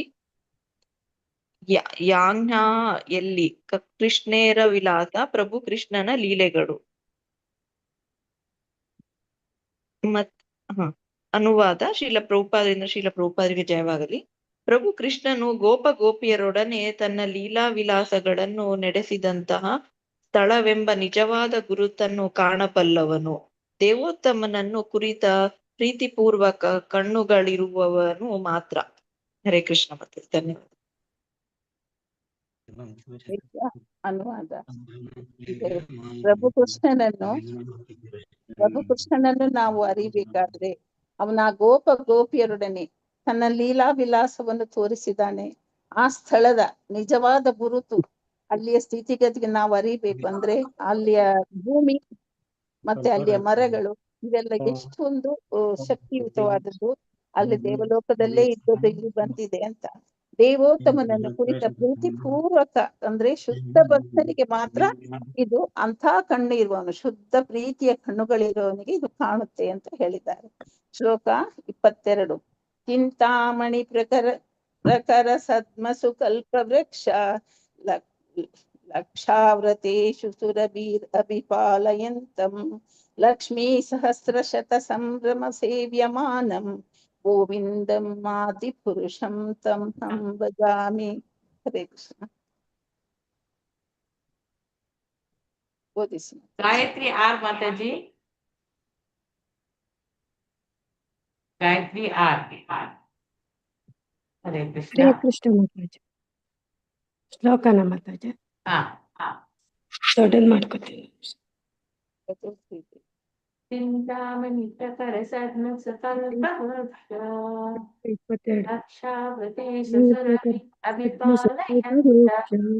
ಲಕ್ಷಾವೃತೇಷು ಸುರಭಿ ಅವಿಪಾಲಯಂತಂ ಲಕ್ಷ್ಮೀ ಸಹಸ್ರ ಶತ ಸಂಭ್ರಮ ಸೇವ್ಯಮಾನಂ ಗೋವಿಂದಮಾತ್ ವರ್ಷ ಓದ್ಬೇಕಾ ಮಾತಾಜಿ? ಚಿಂತಾಮಣಿ, ಸ್ಪರ್ಶಮಣಿ ಪ್ರಕರ ಗುಂಪುಗಳಿಂದ ಕೂಡಿದ ಸದ್ಮಸು ಧಾಮಗಳಲ್ಲಿ ಕಲ್ಪವೃಕ್ಷ ಆಸೆಯನ್ನು ಈಡೇರಿಸುವ ಮರ. ಲಕ್ಷ ಲಕ್ಷ ಆವೃತೇಶು ಸುತ್ತುವರಿದ ಸುರಭಿ ಎಂಬ ಹಸುಗಳು ಅಭಿಪಾಲಯಂತಂ ಪಾಲಿಸುವುದು. ಲಕ್ಷ್ಮಿ ಐಶ್ವರ್ಯದ ದೇವತೆ. ಸಹಸ್ರ ಸಾವಿರಾರು ಶತ ನೂರಾರು ಸಂಭ್ರಮ ಮಹಾಗೌರವದಿಂದ ಸೇವ್ಯಮಾನಂ ಸೇವಿಸಲ್ಪಡುತ್ತಿರುವುದು. ಗೋವಿಂದಂ ಗೋವಿಂದ ಆದಿಪುರುಷಂ ಮೂಲಪುರುಷ ತಂ ಅವನನ್ನು ಅಹಂ ನಾನು ಭಜಾಮಿ ಆರಾಧಿಸುತ್ತೇನೆ. ಅನುವಾದ ಶ್ರೀಲ ಪ್ರಭುಪಾದರಿಗೆ ಜಯವಾಗಲಿ. ಆದಿಪುರುಷನು ಮೂಲಪುರುಷನು ಆದ ಪ್ರಭು ಗೋವಿಂದನನ್ನು ನಾನು ಆರಾಧಿಸುತ್ತೇನೆ. ಅವನು ಹಸುಗಳನ್ನು ಪಾಲಿಸುತ್ತಾನೆ. ಲಕ್ಷಾಂತರ ಕಲ್ಪವೃಕ್ಷಗಳಿಂದ ಸುತ್ತುವರಿದ ಹಾಗೂ ಸ್ಪರ್ಶಮಣಿಗಳಿಂದ ನಿರ್ಮಿತವಾದ ಧಾಮಗಳಲ್ಲಿ ಎಲ್ಲ ಆಸೆಗಳನ್ನು ಈಡೇರಿಸುತ್ತಾನೆ. ಸಹಸ್ರಾರು ಲಕ್ಷ್ಮಿಯರು ಅವನಿಗೆ ಸದಾ ಮಹಾಗೌರವ ಮತ್ತು ಪ್ರೀತಿಯಿಂದ ಸೇವೆ ಮಾಡುತ್ತಿದ್ದಾರೆ. ಹರೇ ಕೃಷ್ಣ ಮಾತಾಜಿ, ಧನ್ಯವಾದಗಳು. ಕಷ್ಟ ಆಗ್ತದಲ್ಲ ಓದ್ಲಿಕ್ಕೆ ಅಂತ ಹೇಳ್ತೀನಿ. ಮಾತಾಜಿ. ನೆಕ್ಸ್ಟ್ ಭಾವಾರ್ಥ ಡಾಕ್ಟರ್ ಎಂ ಕೃಷ್ಣಮೂರ್ತಿ ಪ್ರಭುಜಿ ಓದಿ. ಹರೇ ಕೃಷ್ಣ. ಚಿತ್ರಮೋಹಿನಿ ಮಾತಾಜಿ ರೆಡಿಯಾಗಿ. ಡಾಕ್ಟರ್ ಎಂ ಕೃಷ್ಣಮೂರ್ತಿ ಪ್ರಭುಜಿ ಅಥವಾ ಚಿತ್ರಮೋಹಿನಿ ಮಾತಾಜಿ. ಗೀತಾ ಆರ್ಕೋಡಿಕಲ್. ಇದು ಬ್ರಹ್ಮ ಸಂಹಿತೆಯಿಂದ ಉದ್ಭವಿತವಾದ ಶ್ಲೋಕ 5.29. ಕೃಷ್ಣಧಾಮವನ್ನು ಕುರಿತ ಖಚಿತವಾದ ಮಾಹಿತಿ ನಮಗೆ ದೊರೆಯುತ್ತದೆ. ಅಲ್ಲಿ ಬದುಕು ಶಾಶ್ವತವಷ್ಟೇ ಅಲ್ಲ, ಆನಂದಪೂರ್ಣ ಹಾಗೂ ಜ್ಞಾನಪೂರ್ಣ. ಅಲ್ಲಿ ಯಥೇಚ್ಛವಾಗಿ ಸಸ್ಯರಾಶಿ ಇರುವುದಲ್ಲದೆ ಹಾಲು ಮುತ್ತು ರತ್ನಗಳು, ಸುಂದರವಾದ ಮನೆಗಳು ಮತ್ತು ಉಪವನಗಳು ಉಂಟು. ಚೆಲುವೆಯರಾದ ತರುಣಿಯರು ಅಲ್ಲಿ ಸೇವೆ ಸಲ್ಲಿಸುತ್ತಾರೆ. ಅವರೆಲ್ಲ ಐಶ್ವರ್ಯ ದೇವತೆಯರು. ಪರವ್ಯೋಮದಲ್ಲಿ ಕೃಷ್ಣಲೋಕವು ಅತ್ಯುನ್ನತವಾದ ಸ್ಥಳ. ಅದರ ಕೆಳಭಾಗದಲ್ಲಿ ಅಸಂಖ್ಯಾತವಾದ ಗೋಳಗಳಿವೆ. ಇದರ ವರ್ಣನೆಯನ್ನು ಶ್ರೀಮದ್ ಭಾಗವತದಲ್ಲಿ ನೋಡಬಹುದು. ಪ್ರಭು ಬ್ರಹ್ಮನಿಗೆ ಆತ್ಮ ಸಾಕ್ಷಾತ್ಕಾರವಾದ ಪ್ರಾರಂಭದಲ್ಲಿ ನಾರಾಯಣನ ಕೃಪೆಯಿಂದ ವೈಕುಂಠ ಲೋಕಗಳ ದಿವ್ಯ ದರ್ಶನ ದೊರೆಯಿತು. ಅನಂತರ ಕೃಷ್ಣನ ಅನುಗ್ರಹದಿಂದ ಅವನಿಗೆ ಕೃಷ್ಣಲೋಕದ ದಿವ್ಯ ದರ್ಶನವಾಯಿತು. ಈ ದಿವ್ಯ ದರ್ಶನವು ನಿಯಂತ್ರಿತ ತರಂಗಗಳನ್ನು ಯಾಂತ್ರಿಕ ವ್ಯವಸ್ಥೆಯಿಂದ ಸ್ವೀಕರಿಸಿ ಚಂದ್ರನ ಮೂಲಕ ಪ್ರಸಾರ ಮಾಡುವ ಮೇಲೆ ಮಾಡಿ. ಮಾತಾಜಿ. ಇಲ್ಲ, ಇಲ್ಲಿ ಸ್ಲೈಡ್ ಬಂದಿದ್ದು. ನಿಮ್ಮ ಹತ್ರ ಪುಸ್ತಕ ಇದೆಯಾ ಮಾತಾಜಿ? ಇಲ್ಲ ಮಾತಾಜಿ. ಚಿತ್ರಮೋಹಿನಿ ಮಾತಾಜಿ ಪುಸ್ತಕ ಇದೆಯಲ್ಲ? ಇಲ್ಲ ಮಾತಾಜಿ. ಇವಾಗ ಅದು ಪ್ಯಾರ ಒಂದು ಮುಗಿಸಿದೆ. ಪ್ರಸಾರ ಮಾಡುವ ದೂರದರ್ಶನದಂತೆ, ಆದರೆ ಇದನ್ನು ಅಂತರಂಗದ ತಪಸ್ಸು ಮತ್ತು ಧ್ಯಾನದ ಮೂಲಕ ಸಾಧಿಸಲಾಗುತ್ತದೆ. ಸತ್ವ, ರಜಸ್ಸು ಮತ್ತು ತಮಸ್ಸುಗಳಿಂದ ಪ್ರತಿನಿಧಿಸಲ್ಪಟ್ಟ ಪ್ರಕೃತಿ ಗುಣಗಳು ವೈಕುಂಠ ಲೋಕದಲ್ಲಿ ಯಾವ ಪ್ರಭಾವವನ್ನು ಬೀರುವುದಿಲ್ಲ ಎಂದು ಶ್ರೀಮದ್ ಭಾಗವತದ 2ನೇ ಸ್ಕಂದದಲ್ಲಿ ಹೇಳಲಾಗಿದೆ. ಐಹಿಕ ಪ್ರಪಂಚದಲ್ಲಿ ಗುಣದ ಅತ್ಯುನ್ನತ ವ್ಯಕ್ತ ರೂಪವೆಂದರೆ ಸತ್ವಗುಣ. ಸತ್ಯ, ಸಮಚಿತ್ತ, ಶುಚಿತ್ವ, ಇಂದ್ರಿಯ ನಿಗ್ರಹ, ಸರಳತೆ, ಅಗತ್ಯ ಜ್ಞಾನ, ದೇವರಲ್ಲಿ ಶ್ರದ್ಧೆ, ವೈಜ್ಞಾನಿಕ ತಿಳುವಳಿಕೆ ಮುಂತಾದವುಗಳಿಂದ ಅಲಂಕೃತವಾದ ಗುಣವೇ ಸತ್ವಗುಣ. ಇಷ್ಟಾದರೂ ಈ ಎಲ್ಲಾ ಗುಣಗಳು ರಜೋಗುಣ ಮತ್ತು ಅಪರಿಪೂರ್ಣತೆಯಿಂದ ಮಿಶ್ರಣವಾಗಿರುತ್ತದೆ. ಆದರೆ ವೈಕುಂಠದಲ್ಲಿರುವ ಗುಣಗಳು ದೇವರ ಅಂತರಂಗ ಶಕ್ತಿಯ ಪ್ರಕಟ ರೂಪ. ಆದ್ದರಿಂದ ಅವು ಸಂಪೂರ್ಣವಾಗಿ ಆಧ್ಯಾತ್ಮಿಕ ಮತ್ತು ಲೋಕೋತ್ತರ. ಅವುಗಳಲ್ಲಿ ಐಹಿಕ ಸೋಂಕಿನ ಸುಳಿವು ಇಲ್ಲ. ಸತ್ಯ ಲೋಕವು ಸೇರಿದಂತೆ ಯಾವ ಐಹಿಕ ಲೋಕವು ಗುಣದಲ್ಲಿ ಆಧ್ಯಾತ್ಮಿಕ ಲೋಕಗಳಿಗೆ ಹೋಲುವುದಿಲ್ಲ. ಐಹಿಕ ಲೋಕದಲ್ಲಿ ಅಂತರ್ಗತವಾದ 5 ಗುಣಗಳಾದ ಅಜ್ಞಾನ, ಕ್ಲೇಶ, ಅಹಂಕಾರ, ಕೋಪ ಮತ್ತು ಈರ್ಷ್ಯಗಳು ಆಧ್ಯಾತ್ಮಿಕ ಲೋಕಗಳಲ್ಲಿ ಕೂಡ ಸ್ವಲ್ಪವೂ ಇರುವುದಿಲ್ಲ. ಇದನ್ನು ವಿವರಿಸಿ ಮಾತಾಜಿ. ಅಷ್ಟೊತ್ತಿಗೆ ನಾನು ಫೋಟೋ ತೆಗೆದಾಕ್ತೇನೆ. ಆಯ್ತು ಮಾತಾಜಿ. ಈಗ ಅನುವಾದ ಭಾವಾರ್ಥ. ಪ್ರಭುಪಾದರಿಂದ ಪ್ರಭುಪಾದರಿಗೆ ಜಯವಾಗಲಿ. ಆದಿಪುರುಷ ಮೂಲ ಪುರುಷ ಆದ ಪ್ರಭು ಗೋವಿಂದನನ್ನು ನಾನು ಆರಾಧಿಸುತ್ತೇನೆ, ಭಕ್ತಿ ಪೂರ್ವಕವಾಗಿ ಆರಾಧಿಸುತ್ತೇನೆ. ಅವನು ಹಸುಗಳನ್ನು ಪಾಲಿಸ್ತಾನೆ. ಎಂತ ಅವನವನು, ಅವನಿಗೆ ಎಣೆ ಇಲ್ಲ, ಆದ್ರೂ ಅವನು ಹಸುಗಳನ್ನಲ್ಲಿ ಸಾಕ್ತಾ ಇದ್ದಾನೆ. ಲಕ್ಷಾಂತರ ಕಲ್ಪ ವೃಕ್ಷಗಳಿಂದ ಸುತ್ತುವರಿದ, ಅವನಿಗೆ ಏನು ಕೇಳಿದ್ರೆ ಬೇಕಾದದ್ದು ಕೇಳುವಂತ ಸಿಕ್ಕುವಂತ ಕಲ್ಪ ವೃಕ್ಷ ಇದೆ. ಅಂಥದ್ರಲ್ಲೂ ಅವನು ಆ ಹಸುಗಳನ್ನು ಪಾಲಿಸ್ತಾ ಇದ್ದಾನೆ. ಹಾಗೂ ಸ್ವರ್ಶ ಮಣಿಗಳಿಂದ ನಿರ್ಮಿತವಾದ ಧಾಮಗಳಲ್ಲಿ ಎಲ್ಲ ಆಸೆಗಳನ್ನು ಈಡೇರಿಸುತ್ತಾನೆ. ಅವನ ಸ್ಪರ್ಶ ಮನೆಗಳಿಂದ ಅಷ್ಟಷ್ಟು ಒಳ್ಳೆ ಒಳ್ಳೆ ಮನೆಗಳು, ಧಾಮಗಳು, ಅದರಲ್ಲಿ ಅವರವರಿಗೆ ಯಾರ್ಯಾರಿಗೆ ಏನೇನು ಆಸೆಗಳಿದೆಯೋ ಎಲ್ಲವನ್ನ ಅವನು ಈಡೇರಿಸುತ್ತಾನೆ. ಅಲ್ಲಿ ಸಹಸ್ರಾರು ಲಕ್ಷ್ಮಿಯರು ಅವನಿಗೆ ಸದಾ ಮಹಾ ಗೌರವ ಮತ್ತು ಪ್ರೀತಿಯಿಂದ ಸೇವೆ ಮಾಡುತ್ತಾರೆ. ಅಂದ್ರೆ ಆ ಲಕ್ಷ್ಮಿಯರು ಅವನ ಭಕ್ತರು. ಅಂತ ಭಕ್ತರೆಲ್ಲರೂ ಅವನಿಗೆ ಮಹಾ ಗೌರವದಿಂದ ಅಲ್ಲಿ ಅವನ ಸೇವೆ ಮಾಡ್ತಾ ಇದ್ದಾರೆ. ಭಾವಾರ್ಥ. ಇದು ಬ್ರಹ್ಮ ಸಂಹಿತೆಯಿಂದ ಉದ್ಧೃತವಾದ ಶ್ಲೋಕ 5.29 ಕೃಷ್ಣಧಾಮವನ್ನು ಕುರಿತ ಖಚಿತವಾದ ಮಾಹಿತಿ ನಮಗೆ ದೊರೆಯುತ್ತದೆ. ಬ್ರಹ್ಮ ಸಂಹಿತೆಯಲ್ಲಿ ಇದೆ, ಸ್ಪಷ್ಟವಾಗಿ ಅಲ್ಲಿ ಬರೆದಿದ್ದಾರೆ. ಅಲ್ಲಿ ಬದುಕು ಶಾಶ್ವತ ಮತ್ತೆ ಆನಂದಪೂರ್ಣ. ಅಲ್ಲಿದ್ದ ಬದುಕು ಯಾವಾಗ್ಲೂ ಶಾಶ್ವತ, ಮತ್ತೆ ಅಲ್ಲಿ ಸಂತೋಷವೇ, ಮತ್ತೆ ಜ್ಞಾನಾನಂದ ಪೂರ್ಣ. ಅಲ್ಲಿ ಯಥೇಚ್ಛವಾಗಿ ಸಸ್ಯ ರಾಶಿ ಇರುವುದಲ್ಲದೆ ಹಾಲು, ಮುತ್ತು, ರತ್ನಗಳು, ಸುಂದರವಾದ ಮನೆಗಳು ಮತ್ತು ಉಪವನಗಳು ಉಂಟು. ಏನಿಲ್ಲ ಅಲ್ಲಿ, ಏನು ಬೇಕು ಚೆನ್ನಾಗಿರುವುದೆಲ್ಲವೂ ಅಲ್ಲಿ ಇದೆ.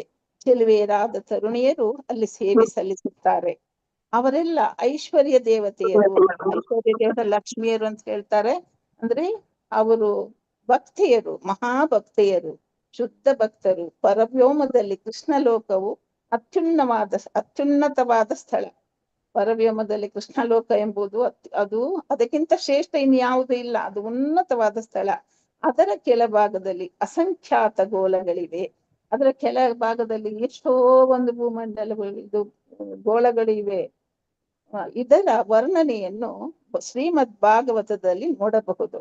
ಅಂದ್ರೆ ಪ್ರಭು ಬ್ರಹ್ಮನಿಗೆ ಆತ್ಮ ಸಾಕ್ಷಾತ್ಕಾರವಾದಾಗ ಪ್ರಾರಂಭದಲ್ಲಿ ನಾರಾಯಣನ ಕೃಪೆಯಿಂದ ವೈಕುಂಠ ಲೋಕಗಳ ದಿವ್ಯ ದರ್ಶನ ದೊರೆಯಿತು. ಅವನು ದಿಗ್ಭ್ರಮೆಯಾಗಿ ಆಚೆ ಈಚೆ ನೋಡ್ಕೊಂಡು ದೇವರನ್ನು ಎಲ್ಲಿ ನಿಜವಾಗಿ ನನ್ನ ಹುಟ್ಟಿಗೆ ಕಾರಣ ಯಾರು ಅಂತ ಹುಡುಕ್ತಾ ಹೋಗುವಾಗ ಅವನಿಗೆ ನಾರಾಯಣನ ಕೃಪೆಯಿಂದ ಇದೆಲ್ಲ ಲೋಕಗಳ ದರ್ಶನ ಆಯ್ತಂತೆ. ಹಾಗಾಗಿ ಅದು ಇದರಲ್ಲಿ ಬರ್ದಿದ್ದಾರೆ, ಬ್ರಹ್ಮ ಸಂಹಿತೆಯಲ್ಲೂ ದಿವ್ಯ ದರ್ಶನ ದೊರೆಯಿತು. ಅನಂತರ ಕೃಷ್ಣನ ಅನುಗ್ರಹದಿಂದ ಅವನಿಗೆ ಕೃಷ್ಣ ಲೋಕದ ದಿವ್ಯ ದರ್ಶನವಾಯಿತು. ಈ ದಿವ್ಯ ದರ್ಶನವು ನಿಯಂತ್ರಿತ ತರಂಗಗಳನ್ನು ಯಾಂತ್ರಿಕ ವ್ಯವಸ್ಥೆಯಿಂದ ಸ್ವೀಕರಿಸಿ ಚಂದ್ರನ ಮೂಲಕ ಪ್ರಸಾರ ಮಾಡುವ ದೂರದರ್ಶನದಂತೆ. ಇಲ್ಲಿ ಮನುಷ್ಯರೇ ದೂರದರ್ಶನ ಮಾಡಿದ್ದಾರೆ. ಟಿವಿ ಅದು ಇದು. ಇನ್ನ ಭಗವಂತನಿಗೆ ಅದು ಏನು ಮಾಡ್ಲಿಕ್ಕೆ ಸಾಧ್ಯವಿಲ್ಲ. ಅವನೆಲ್ಲ ಇದನ್ನು ತೋರಿಸ್ತಾನಂತೆ ಇವನಿಗೆ, ಯಾರಿಗೆ? ಬ್ರಹ್ಮನಿಗೆ. ಆದರೆ ಅದನ್ನು ಅಂತರಂಗದ ತಪಸ್ಸು ಮತ್ತು ಧ್ಯಾನದ ಮೂಲಕ ಸಾಧಿಸಲಾಗುತ್ತದೆ. ನಮ್ಗೆ ಇಲ್ಲಿ ಭೂಮಿಯಲ್ಲಿರುವ ಶುದ್ಧ ಭಕ್ತರಿಗೆ ಅಂತರಂಗದಿಂದ ಅವರು ಪರಿಪೂರ್ಣ ಭಕ್ತಿಯಿಂದ ಶ್ರದ್ಧೆಯಿಂದ ಧ್ಯಾನ ಮಾಡಿದ್ರೆ ಅವರಿಗೆ ಇದೆಲ್ಲ ಕಾಣುತ್ತೆ ಅಂತೆ. ಎಷ್ಟೊಂದು ಕರುಣಾಮಯಿ ಭಗವಂತ. ಇಷ್ಟೇನಾ ಮಾತಾಜಿ? ಇಲ್ಲ, ಈಗ ಹಾಕ್ತೇನೆ. ಅಲ್ಲ, ಇನ್ನೊಂದಾಗಿದೆ. ಉಂಟು ಅದು ತುಂಬಾ ದೊಡ್ಡ ಶ್ಲೋಕ. ಇದು ಅನುವಾದ, ಭಾವಾರ್ಥ ತುಂಬಾ ದೊಡ್ಡದಿದೆ. ತತ್ವ, ರಜಸ್ಸು ಮತ್ತು ತಮಸ್ಸುಗಳಿಂದ ಪ್ರತಿನಿಧಿಸಲ್ಪಟ್ಟ ಪ್ರಕೃತಿ ಗುಣಗಳು ವೈಕುಂಠ ಲೋಕದಲ್ಲಿ ಯಾವ ಪ್ರಭಾವವನ್ನು ಬೀರುವುದಿಲ್ಲ. ಇಲ್ಲಿ ಐಹಿಕ ಲೋಕದಲ್ಲಿ ನಮ್ಗೆ ಇಲ್ಲಿ 3 ಗುಣಗಳಿಂದ ನಾವು ಸುತ್ತುವರಿದಲ್ಪಟ್ಟಿದ್ದೇವೆ. ಅಲ್ಲಿ ಹಾಗೆ ಇಲ್ಲ, ಅದು ಇಲ್ವೇ ಇಲ್ಲ ಅಲ್ಲಿ ಎಂದು ಶ್ರೀಮದ್ ಭಾಗವತದ 2ನೇ ಸ್ಕಂದದಲ್ಲಿ ಹೇಳಿದೆ. ಅಲ್ಲಿ ಯಾವ ಗುಣಗಳೂ ಇಲ್ಲ. ಐಹಿಕ ಪ್ರಪಂಚದಲ್ಲಿ ಗುಣದ ಅತ್ಯುನ್ನತ ವ್ಯಕ್ತ ರೂಪವೆಂದರೆ ಸತ್ವಗುಣ. ಇಲ್ಲಿ ಎಲ್ಲದಕ್ಕಿಂತ ಒಳ್ಳೆದು ಸತ್ವಗುಣ ಅಂತಾರೆ. ಸತ್ವಗುಣ ಅಂದ್ರೆ ಏನು? ಸತ್ಯದಲ್ಲಿ ಇರುವುದವರು, ಸತ್ಯದಲ್ಲಿ ಜೀವನ ಮಾಡುವುದು, ಸಮಚಿತ್ತತೆ, ಎಲ್ಲರನ್ನೂ ಸಮದಲ್ಲಿ ನೋಡುವುದು, ಶುಚಿತ್ವ ಮತ್ತೆ ಇಂದ್ರಿಯಗಳ ನಿಗ್ರಹ ಮಾಡಿರ್ತಾರೆ ಅವರು, ಇಂದ್ರಿಯಗಳ ದಾಸರಾಗಿರುವುದು.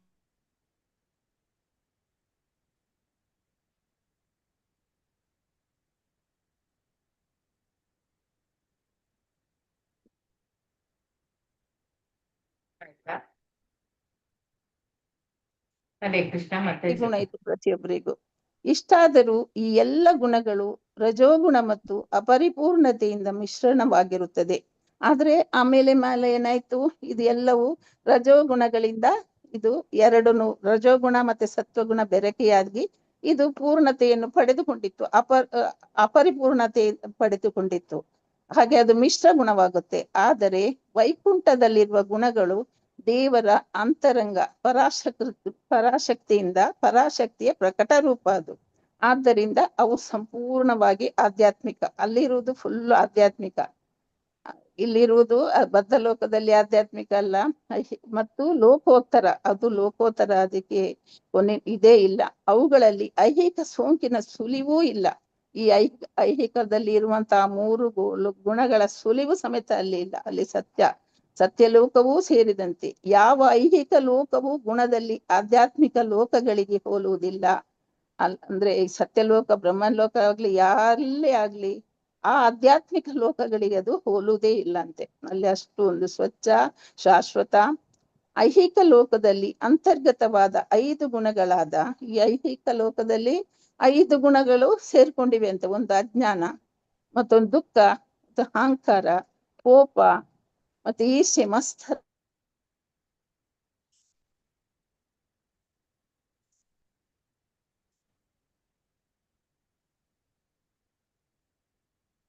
ಹರೇ ಕೃಷ್ಣ ಮಾತಾಜಿ.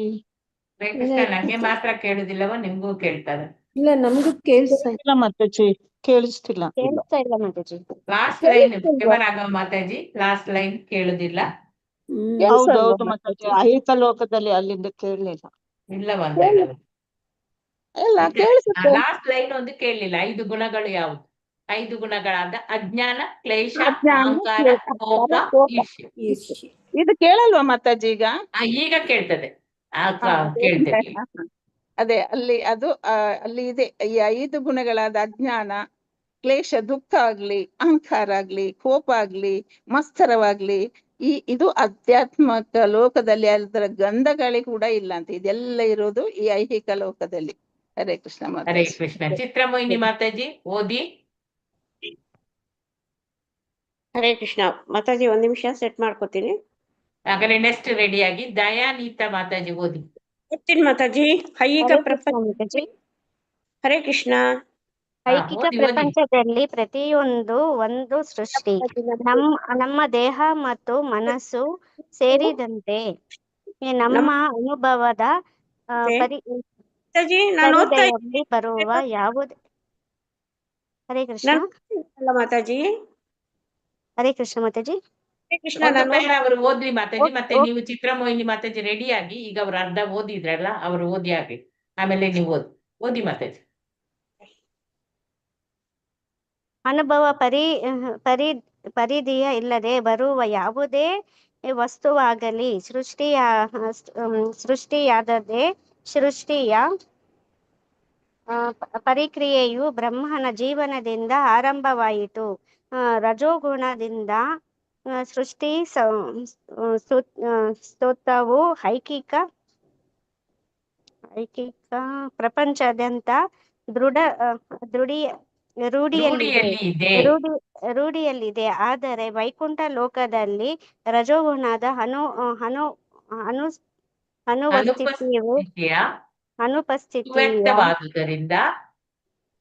ಸುವ್ಯರ್ಥವಾದುದರಿಂದ ಅಲ್ಲಿ ಯಾವುದೂ ಸೃಷ್ಟಿಯಾಗುವುದಿಲ್ಲ. ಅಲ್ಲಿ ಇರುವುದೆಲ್ಲ ಶಾಶ್ವತವಾಗಿ ಅಸ್ತಿತ್ವದಲ್ಲಿ ಇರುತ್ತದೆ. ಅಲ್ಲಿ ತಮಗುಣವು ಇಲ್ಲದಿರುವುದರಿಂದ ಪ್ರಳಯವಾಗಲಿ ವಿನಾಶವಾಗಲಿ ಇಲ್ಲ. ಐಹಿಕ ಪ್ರಪಂಚದಲ್ಲಿ ಮೇಲೆ ಹೇಳಿದ ಸತ್ವಗುಣಗಳನ್ನು ಬೆಳೆಸಿಕೊಳ್ಳುವ ಮೂಲಕ ವ್ಯಕ್ತಿಯು ಪ್ರತಿಯೊಂದು ಶಾಶ್ವತ ಮಾಡಲು ಪ್ರಯತ್ನಿಸಬಹುದು. ಆದರೆ ಐಹಿಕ ಪ್ರಪಂಚದಲ್ಲಿ ಗುಣವು ರಜೋಗುಣವು ಮತ್ತು ಸತ್ವಗುಣಗಳಿಂದ ಮಿಶ್ರಿತವಾಗಿರುವುದರಿಂದ ಅತ್ಯುತ್ತಮ ವೈಜ್ಞಾನಿಕ ಮೆದುಳುಗಳು ಏನಲ್ಲ ಉತ್ತಮ ಯೋಜನೆಗಳನ್ನು ಹಾಕಿದ್ದರು, ಯಾವುದೂ ಅಲ್ಲ. ಯಾವುದು ಇಲ್ಲಿ ಶಾಶ್ವತವಾಗಿರುವುದಿಲ್ಲ. ಯಾವುದೂ ಶಾಶ್ವತವಾಗಿರುವುದಿಲ್ಲ.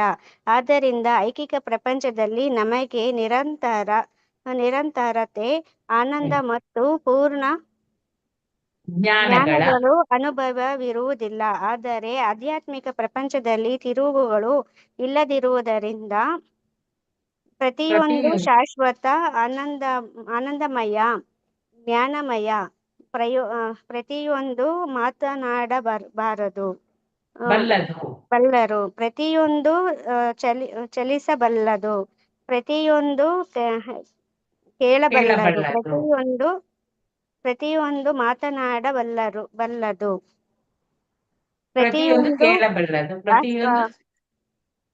ಅಸ್ತಿತ್ವದಲ್ಲಿ ನೋಡಬಲ್ಲದು. ಸಂಬಂಧವು ಹೀಗಿರುವ ಭೂತ, ವರ್ತಮಾನ, ಭವಿಷ್ಯತ್ತು ಸಂದರ್ಭವು ಹೀಗಿರುವಾಗ ಭೂತ, ವರ್ತಮಾನ, ಭವಿಷ್ಯತ್ಗಳ ರೂಪದಲ್ಲಿರುವ ಕಾಲ ದೇಶಗಳು ಅಲ್ಲಿ ಯಾವ ಪ್ರಭಾವವೂ ಬೀರುವುದಿಲ್ಲ.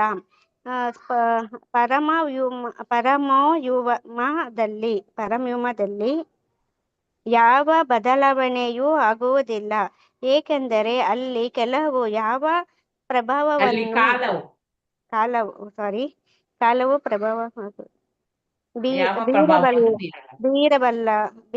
ಬೀರಲಾರದು. ತತ್ಪರಿಣಾಮವಾಗಿ ಸಂಪೂರ್ಣ ಬ್ರಹ್ಮಶಕ್ತಿಯಾದ ಬಾಹ್ಯ ಶಕ್ತಿಯಾದ ಮಾಯೆಯ ಪ್ರಭಾವವು ಅಲ್ಲಿ ಸ್ವಲ್ಪ ಮೇಲೆ ಮಾಡ್ಬೇಕು ಇರುವುದಿಲ್ಲ. ಈ ಮಾಯೆಯಾದರೂ ನಾವು ಹೆಚ್ಚು ಐಕಿಕವಾದಿಗಳಾಗಿರುವಂತೆ ಪ್ರಚೋದಿಸಿ ದೇವರೊಡನೆ ನಮ್ಮ ಸಂಬಂಧವನ್ನು ಮರೆಯುವಂತೆ ಮಾಡುತ್ತದೆ. ಓದಿ ಚಿತ್ರಮೋಹಿನಿ ಮಾತಾಜಿ. ಥ್ಯಾಂಕ್ ಯು ಸೋ ಮಚ್ ಮಾತಾಜಿ. ಹರೇ ಕೃಷ್ಣ. ಧನ್ಯವಾದ. ಚಿತ್ರಮೋಹಿನಿ ಮಾತಾಜಿ ಓದಿ. ಪ್ರಭುಪಾದಿಗೆ ಜೈ. ಪ್ರಭುವಿನ ದಿವ್ಯ ದೇಹದಿಂದ ಹೊರಹೊಮ್ಮುವ ಬೆಳಕಿನ ಶಲಾಕೆಗಳ ಆಧ್ಯಾತ್ಮಿಕ ಕಿಡಿಗಳಾದ ನಾವೆಲ್ಲ ಅವನೊಡನೆ ಶಾಶ್ವತವಾದ ಸಂಬಂಧವನ್ನು ಹೊಂದಿದ್ದೇವೆ ಮತ್ತು ಗುಣದಲ್ಲಿ ಅವನಿಗೆ ಸಮಾನರಾಗಿದ್ದೇವೆ. ಐಹಿಕ ಶಕ್ತಿಯು ಆ ಆಧ್ಯಾತ್ಮಿಕ ಕಿಡಿಯನ್ನು ಮುಚ್ಚಿರುವ ಮುಸುಕು. ಈ ಐಹಿಕ ಆಚ್ಛಾದನೆಯು ಇಲ್ಲದಿರುವುದರಿಂದ ವೈಕುಂಠ ಲೋಕದಲ್ಲಿರುವ ಜೀವಿಗಳು ತಮ್ಮ ಗುರುತನ್ನು ಎಂದೂ ಮರೆಯುವುದಿಲ್ಲ.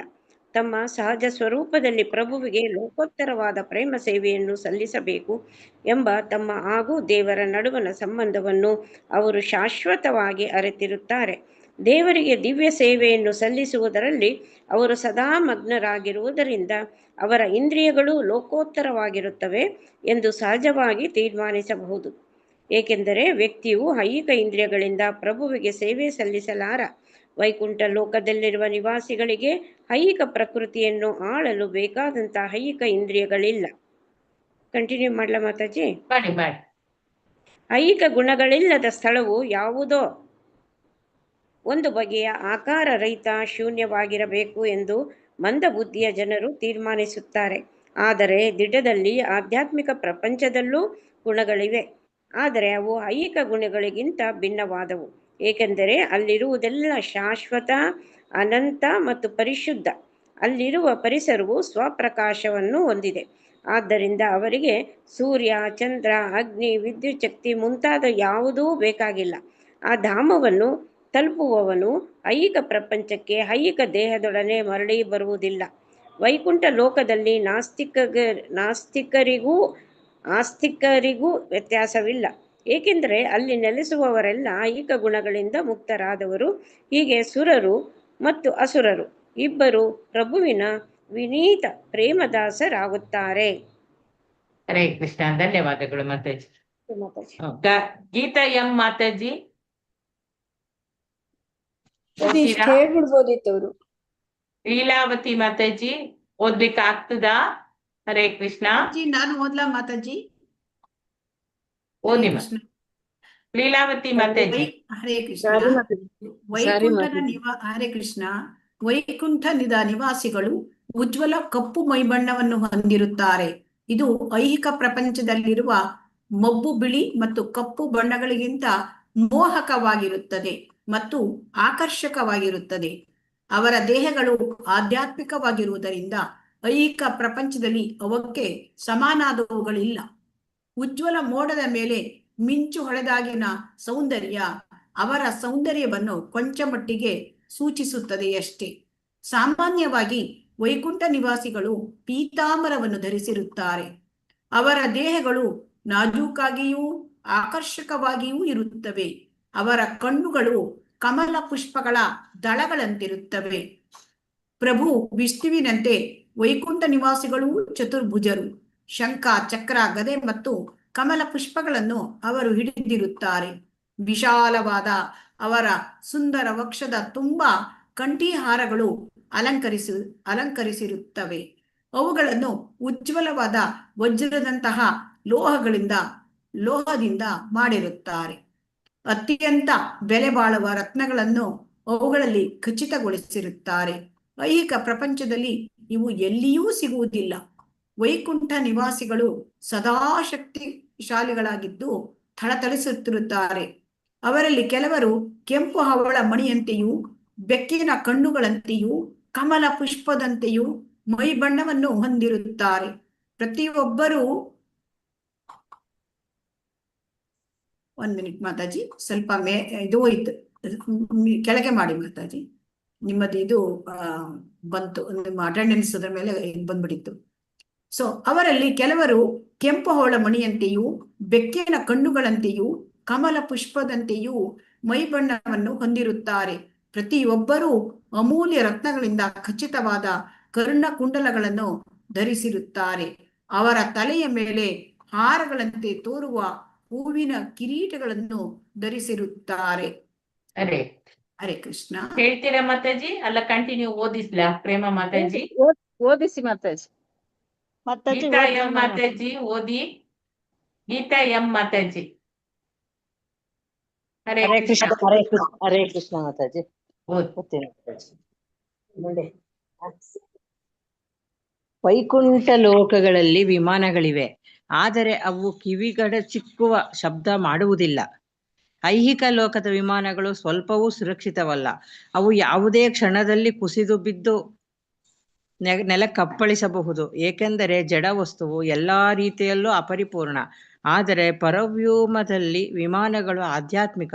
ಅವು ಆಧ್ಯಾತ್ಮಿಕವಾಗಿ ಉಜ್ವಲ ಹಾಗೂ ಪ್ರಕಾಶಮಾನವಾಗಿರುತ್ತವೆ. ಈ ವಿಮಾನಗಳು ವ್ಯಾಪಾರದ ಉನ್ನತಾಧಿಕಾರಿಗಳಾಗಲಿ, ರಾಜಕಾರಣಿಗಳನ್ನಾಗಲಿ, ಅಥವಾ ಯೋಜನಾ ಆಯೋಗದ ಸದಸ್ಯರನ್ನಾಗಲಿ, ಪ್ರಯಾಣಿಕರನ್ನಾಗಲಿ ಹೊತ್ತೊಯ್ಯುವುದಿಲ್ಲ, ಅಥವಾ ಸಾಮಾನು ಸರಂಜಾಮುಗಳನ್ನಾಗಲಿ ಇಲ್ಲವೇ ಅಂಚೆ ಚೀಲಗಳನ್ನಾಗಲಿ ಹೊತ್ತೊಯ್ಯುವುದಿಲ್ಲ, ಏಕೆಂದರೆ ಅವೆಲ್ಲ ಅಲ್ಲಿ ಇರುವುದಿಲ್ಲ. ಈ ವಿಮಾನಗಳು ವಿಹಾರಯಾನಗಳಿಗೆ ಮಾತ್ರ ಸೀಮಿತ. ವೈಕುಂಠ ನಿವಾಸಿಗಳು ತಮ್ಮ ಸ್ವರ್ಗೀಯ ಸುಂದರ ಗಂಧರ್ವ ಸ್ತ್ರೀಯರಂತಹ ಪತ್ನಿಯರೊಡನೆ ಅವುಗಳಲ್ಲಿ ಯಾನ ಮಾಡುತ್ತಾರೆ. ಆದ್ದರಿಂದ ಈ ವಿಮಾನಗಳು ವೈಕುಂಠದ ಹೆಣ್ಣು ಗಂಡುಗಳಿಂದ ತುಂಬಿದ್ದು ಪರವ್ಯೋಮದಲ್ಲಿ ಸೌಂದರ್ಯವನ್ನು ವರ್ಧಿಸುತ್ತದೆ. ಅವರು ಎಷ್ಟೇ ಸುಂದರವಾಗಿದ್ದರು ಎಂದು ನಾವು ಊಹಿಸಿಕೊಳ್ಳಲಾಗುವುದಿಲ್ಲ, ಆದರೆ ಅವರ ಸೌಂದರ್ಯವನ್ನು ಆಕಾಶದಲ್ಲಿರುವ ಬೆಳ್ಳಿ ಮಿಂಚಿನ ಬಳ್ಳಿಗಳಿಂದ ಒಡಗೂಡಿದ ಮೋಡಗಳಿಗೆ ಹೋಲಿಸಬಹುದು. ವೈಕುಂಠ ಲೋಕದ ಪರವ್ಯೋಮವು ಸದಾ ಹೀಗೆ ಅಲಂಕೃತಗೊಂಡಿರುತ್ತದೆ. ಹರೇ ಕೃಷ್ಣ. ಹರೇ ಕೃಷ್ಣ. ಧನ್ಯವಾದಗಳು. ಲಕ್ಷ್ಮೀ ಪಿ ಎಂ ಮಾತಾಜಿ ಓದಿ. ಹರೇ ಕೃಷ್ಣ. Veena Mataji, Lakshmi P M Mataji. ಓದ್ತೀನಿ ಮಾತಾಜಿ, ಓದ್ತೀನಿ. ದೇವೋತ್ತಮ ಅಂತಾರಾಷ್ಟ್ರೀಯ ಪೂರ್ಣ ಸಮೃದ್ಧಿಯ ಸದಾ ವೈಕುಂಠ ಲೋಕದಲ್ಲಿ ದಯದೀಪ್ಯಮಾನವಾಗಿರುತ್ತದೆ. ಅಲ್ಲಿ ಐಶ್ವರ್ಯ ದೇವತೆಯರು ದೇವೋತ್ತಮ ಪುರುಷನ ಪಾದಕಮಲಗಳನ್ನು ಸೇವಿಸುವುದರಲ್ಲಿ ತೀವ್ರರಾಗಿ ಮಗ್ನರಾಗಿರುತ್ತಾರೆ. ಈ ಐಶ್ವರ್ಯ ದೇವತೆಯರು ತಮ್ಮ ಸಖಿಯರೊಡಗೂಡಿ ಕೈ ಒತ್ತಿದ ಅದೇನೊಂದು ಗೊತ್ತಾಗ್ತಿಲ್ಲ ಮಾತಾಡಿ, ಸದಾ ದಿವ್ಯಾನಂದದ ಹಬ್ಬದ ವಾತಾವರಣವನ್ನು ಅಲ್ಲಿ ಉಂಟು ಮಾಡುತ್ತಾರೆ. ಸದಾ ಪ್ರಭುವಿನ ಮಹಿಮೆಗಳನ್ನು ಕೊಂಡಾಡುತ್ತಾ ಹಾಡುತ್ತಿರುವ ಅವರು ಒಂದು ಕ್ಷಣವೂ ಮೌನವಾಗಿರುವುದಿಲ್ಲ. ಪರಮಯೋಮದಲ್ಲಿ ಅನಂತ ವೈಕುಂಠ ಲೋಕಗಳಿವೆ. ಐಹಿಕ ಹೋಮದಲ್ಲಿರುವ ಐಹಿಕ ಲೋಕಗಳಿಗೆ ಹೋಲಿಸಿದರೆ ಇವುಗಳು 3ರಷ್ಟು ಇವೆ. ಹೀಗೆ ಬಡಪಾಯಿ ಐಹಿಕವಾದಿಯ ದೇವರ ಸೃಷ್ಟಿಯಲ್ಲಿ ಅತ್ಯಂತ ನಗಣ್ಯವಾದ ಈ ಭೂಲೋಕದಲ್ಲಿ ರಾಜಕೀಯ ಮೇಲಾಟಗಳಲ್ಲಿ ಮಗ್ನನಾಗಿದ್ದಾನೆ. ಭೂಲೋಕವನ್ನು ಕುರಿತು ಹೇಳುವುದೇನು? ಕ್ಷೀರಪಥಗಳಾದ್ಯಂತವಿರುವ ಅಸಂಖ್ಯಾತ ಗ್ರಹಗಳಿಂದ ಕೂಡಿದ ಬ್ರಹ್ಮಾಂಡವನ್ನು ಸಾಸಿವೆಯ ಮೂಟೆಯಲ್ಲಿರುವ ಒಂದು ಕಾಳಿಗೆ ಹೋಲಿಸಬಹುದು. ಆದರೆ ಬಡಪಾಯಿ ಐಹಿಕವಾದಿಯು ಇಲ್ಲಿ ಸೌಲಭ್ಯಪೂರ್ಣವಾಗಿ ವಾಸಿಸಲು ಯೋಜನೆಗಳನ್ನು ಹಾಕುತ್ತಾನೆ. ಹೀಗೆ ತನ್ನ ಅಮೂಲ್ಯವಾದ ಮಾನವ ಶಕ್ತಿಯನ್ನು ಖಂಡಿತವಾಗಿಯೂ ಹತಾಶೆಯು ಶತಸಿದ್ಧವಾದದ್ದರಲ್ಲಿ ವ್ಯರ್ಥ ಮಾಡುತ್ತಿದ್ದಾನೆ. ವ್ಯವಹಾರದ ಊಹಾಪೋಹಗಳಲ್ಲಿ ಅವನು ತನ್ನ ಸಮಯದ ವ್ಯರ್ಥ ಮಾಡುವುದರ ಬದಲು ಸರಳ ಜೀವನ ಮತ್ತು ಉನ್ನತ ಆಧ್ಯಾತ್ಮಿಕ ಚಿಂತನದ ಬದುಕನ್ನು ಹುಡುಕಿಕೊಳ್ಳಬೇಕು. ಹೀಗೆ ಅವನು ನಿರಂತರ ಐಹಿಕತ್ವದ ಅವಿಶ್ರಾಂತ ಜೀವನದಿಂದ ತನ್ನನ್ನು ರಕ್ಷಿಸಿಕೊಳ್ಳಬಹುದು. ಮಾತಾಜಿ ಮೇಲೆ ರಾಜು ಪ್ರಭುಜಿ, ಹರೇ ಕೃಷ್ಣ. ರೀನಾ ಧನ್ಯವಾದಗಳು ಮಾತಾಜಿ, ರಾಜು ಮಾತಾಜಿ. ಪ್ರಭುಜಿ. ಧನ್ಯವಾದಗಳು. ಓದಿ ಮಾತಾಜಿ. ಹರೇ ಕೃಷ್ಣ. ಒಬ್ಬ ಐಹಿಕವಾದಿಯು ಆಧುನಿಕ ಐಹಿಕ ಸೌಲಭ್ಯಗಳನ್ನು ಉಪಭೋಗಿಸಬೇಕೆಂದು ಬಯಸಿದರೂ ಭೂಮಿಯಲ್ಲಿ ಲಭ್ಯವಿರುವುದಕ್ಕಿಂತ ಹೆಚ್ಚು ಅಭಿವೃದ್ಧಿ ಹೊಂದಿದ ಐಹಿಕ ಸುಖಗಳನ್ನು ಅನುಭವಿಸಲು ಸಾಧ್ಯವಾಗುವಂತಹ ಲೋಕಗಳಿಗೆ ತನ್ನನ್ನು ವರ್ಗಾಯಿಸಿಕೊಳ್ಳಬಹುದು. ಇದಕ್ಕೆ ಉತ್ತಮ ಯೋಜನೆ ಎಂದರೆ ಈ ದೇಹವನ್ನು ತೊರೆದ ಮೇಲೆ ಪರವ್ಯೋಮಕ್ಕೆ ಹಿಂದಿರುಗಲು ತನ್ನನ್ನು ಸಿದ್ಧಪಡಿಸಿಕೊಳ್ಳುವುದು. ಆದರೆ ವ್ಯಕ್ತಿಯು ಐಹಿಕ ಸೌಲಭ್ಯಗಳನ್ನು ಅನುಭವಿಸಲೇಬೇಕು ಎಂದು ಕೃತ ನಿಶ್ಚಯನಾಗಿದ್ದರೆ ಯೋಗ ಶಕ್ತಿಯನ್ನು ಉಪಯೋಗಿಸಿಕೊಂಡು ಐಹಿಕ ವ್ಯೋಮದಲ್ಲಿರುವ ಇತರ ಗ್ರಹಗಳಿಗೆ ತನ್ನನ್ನು ವರ್ಗಾಯಿಸಿಕೊಳ್ಳಬಹುದು.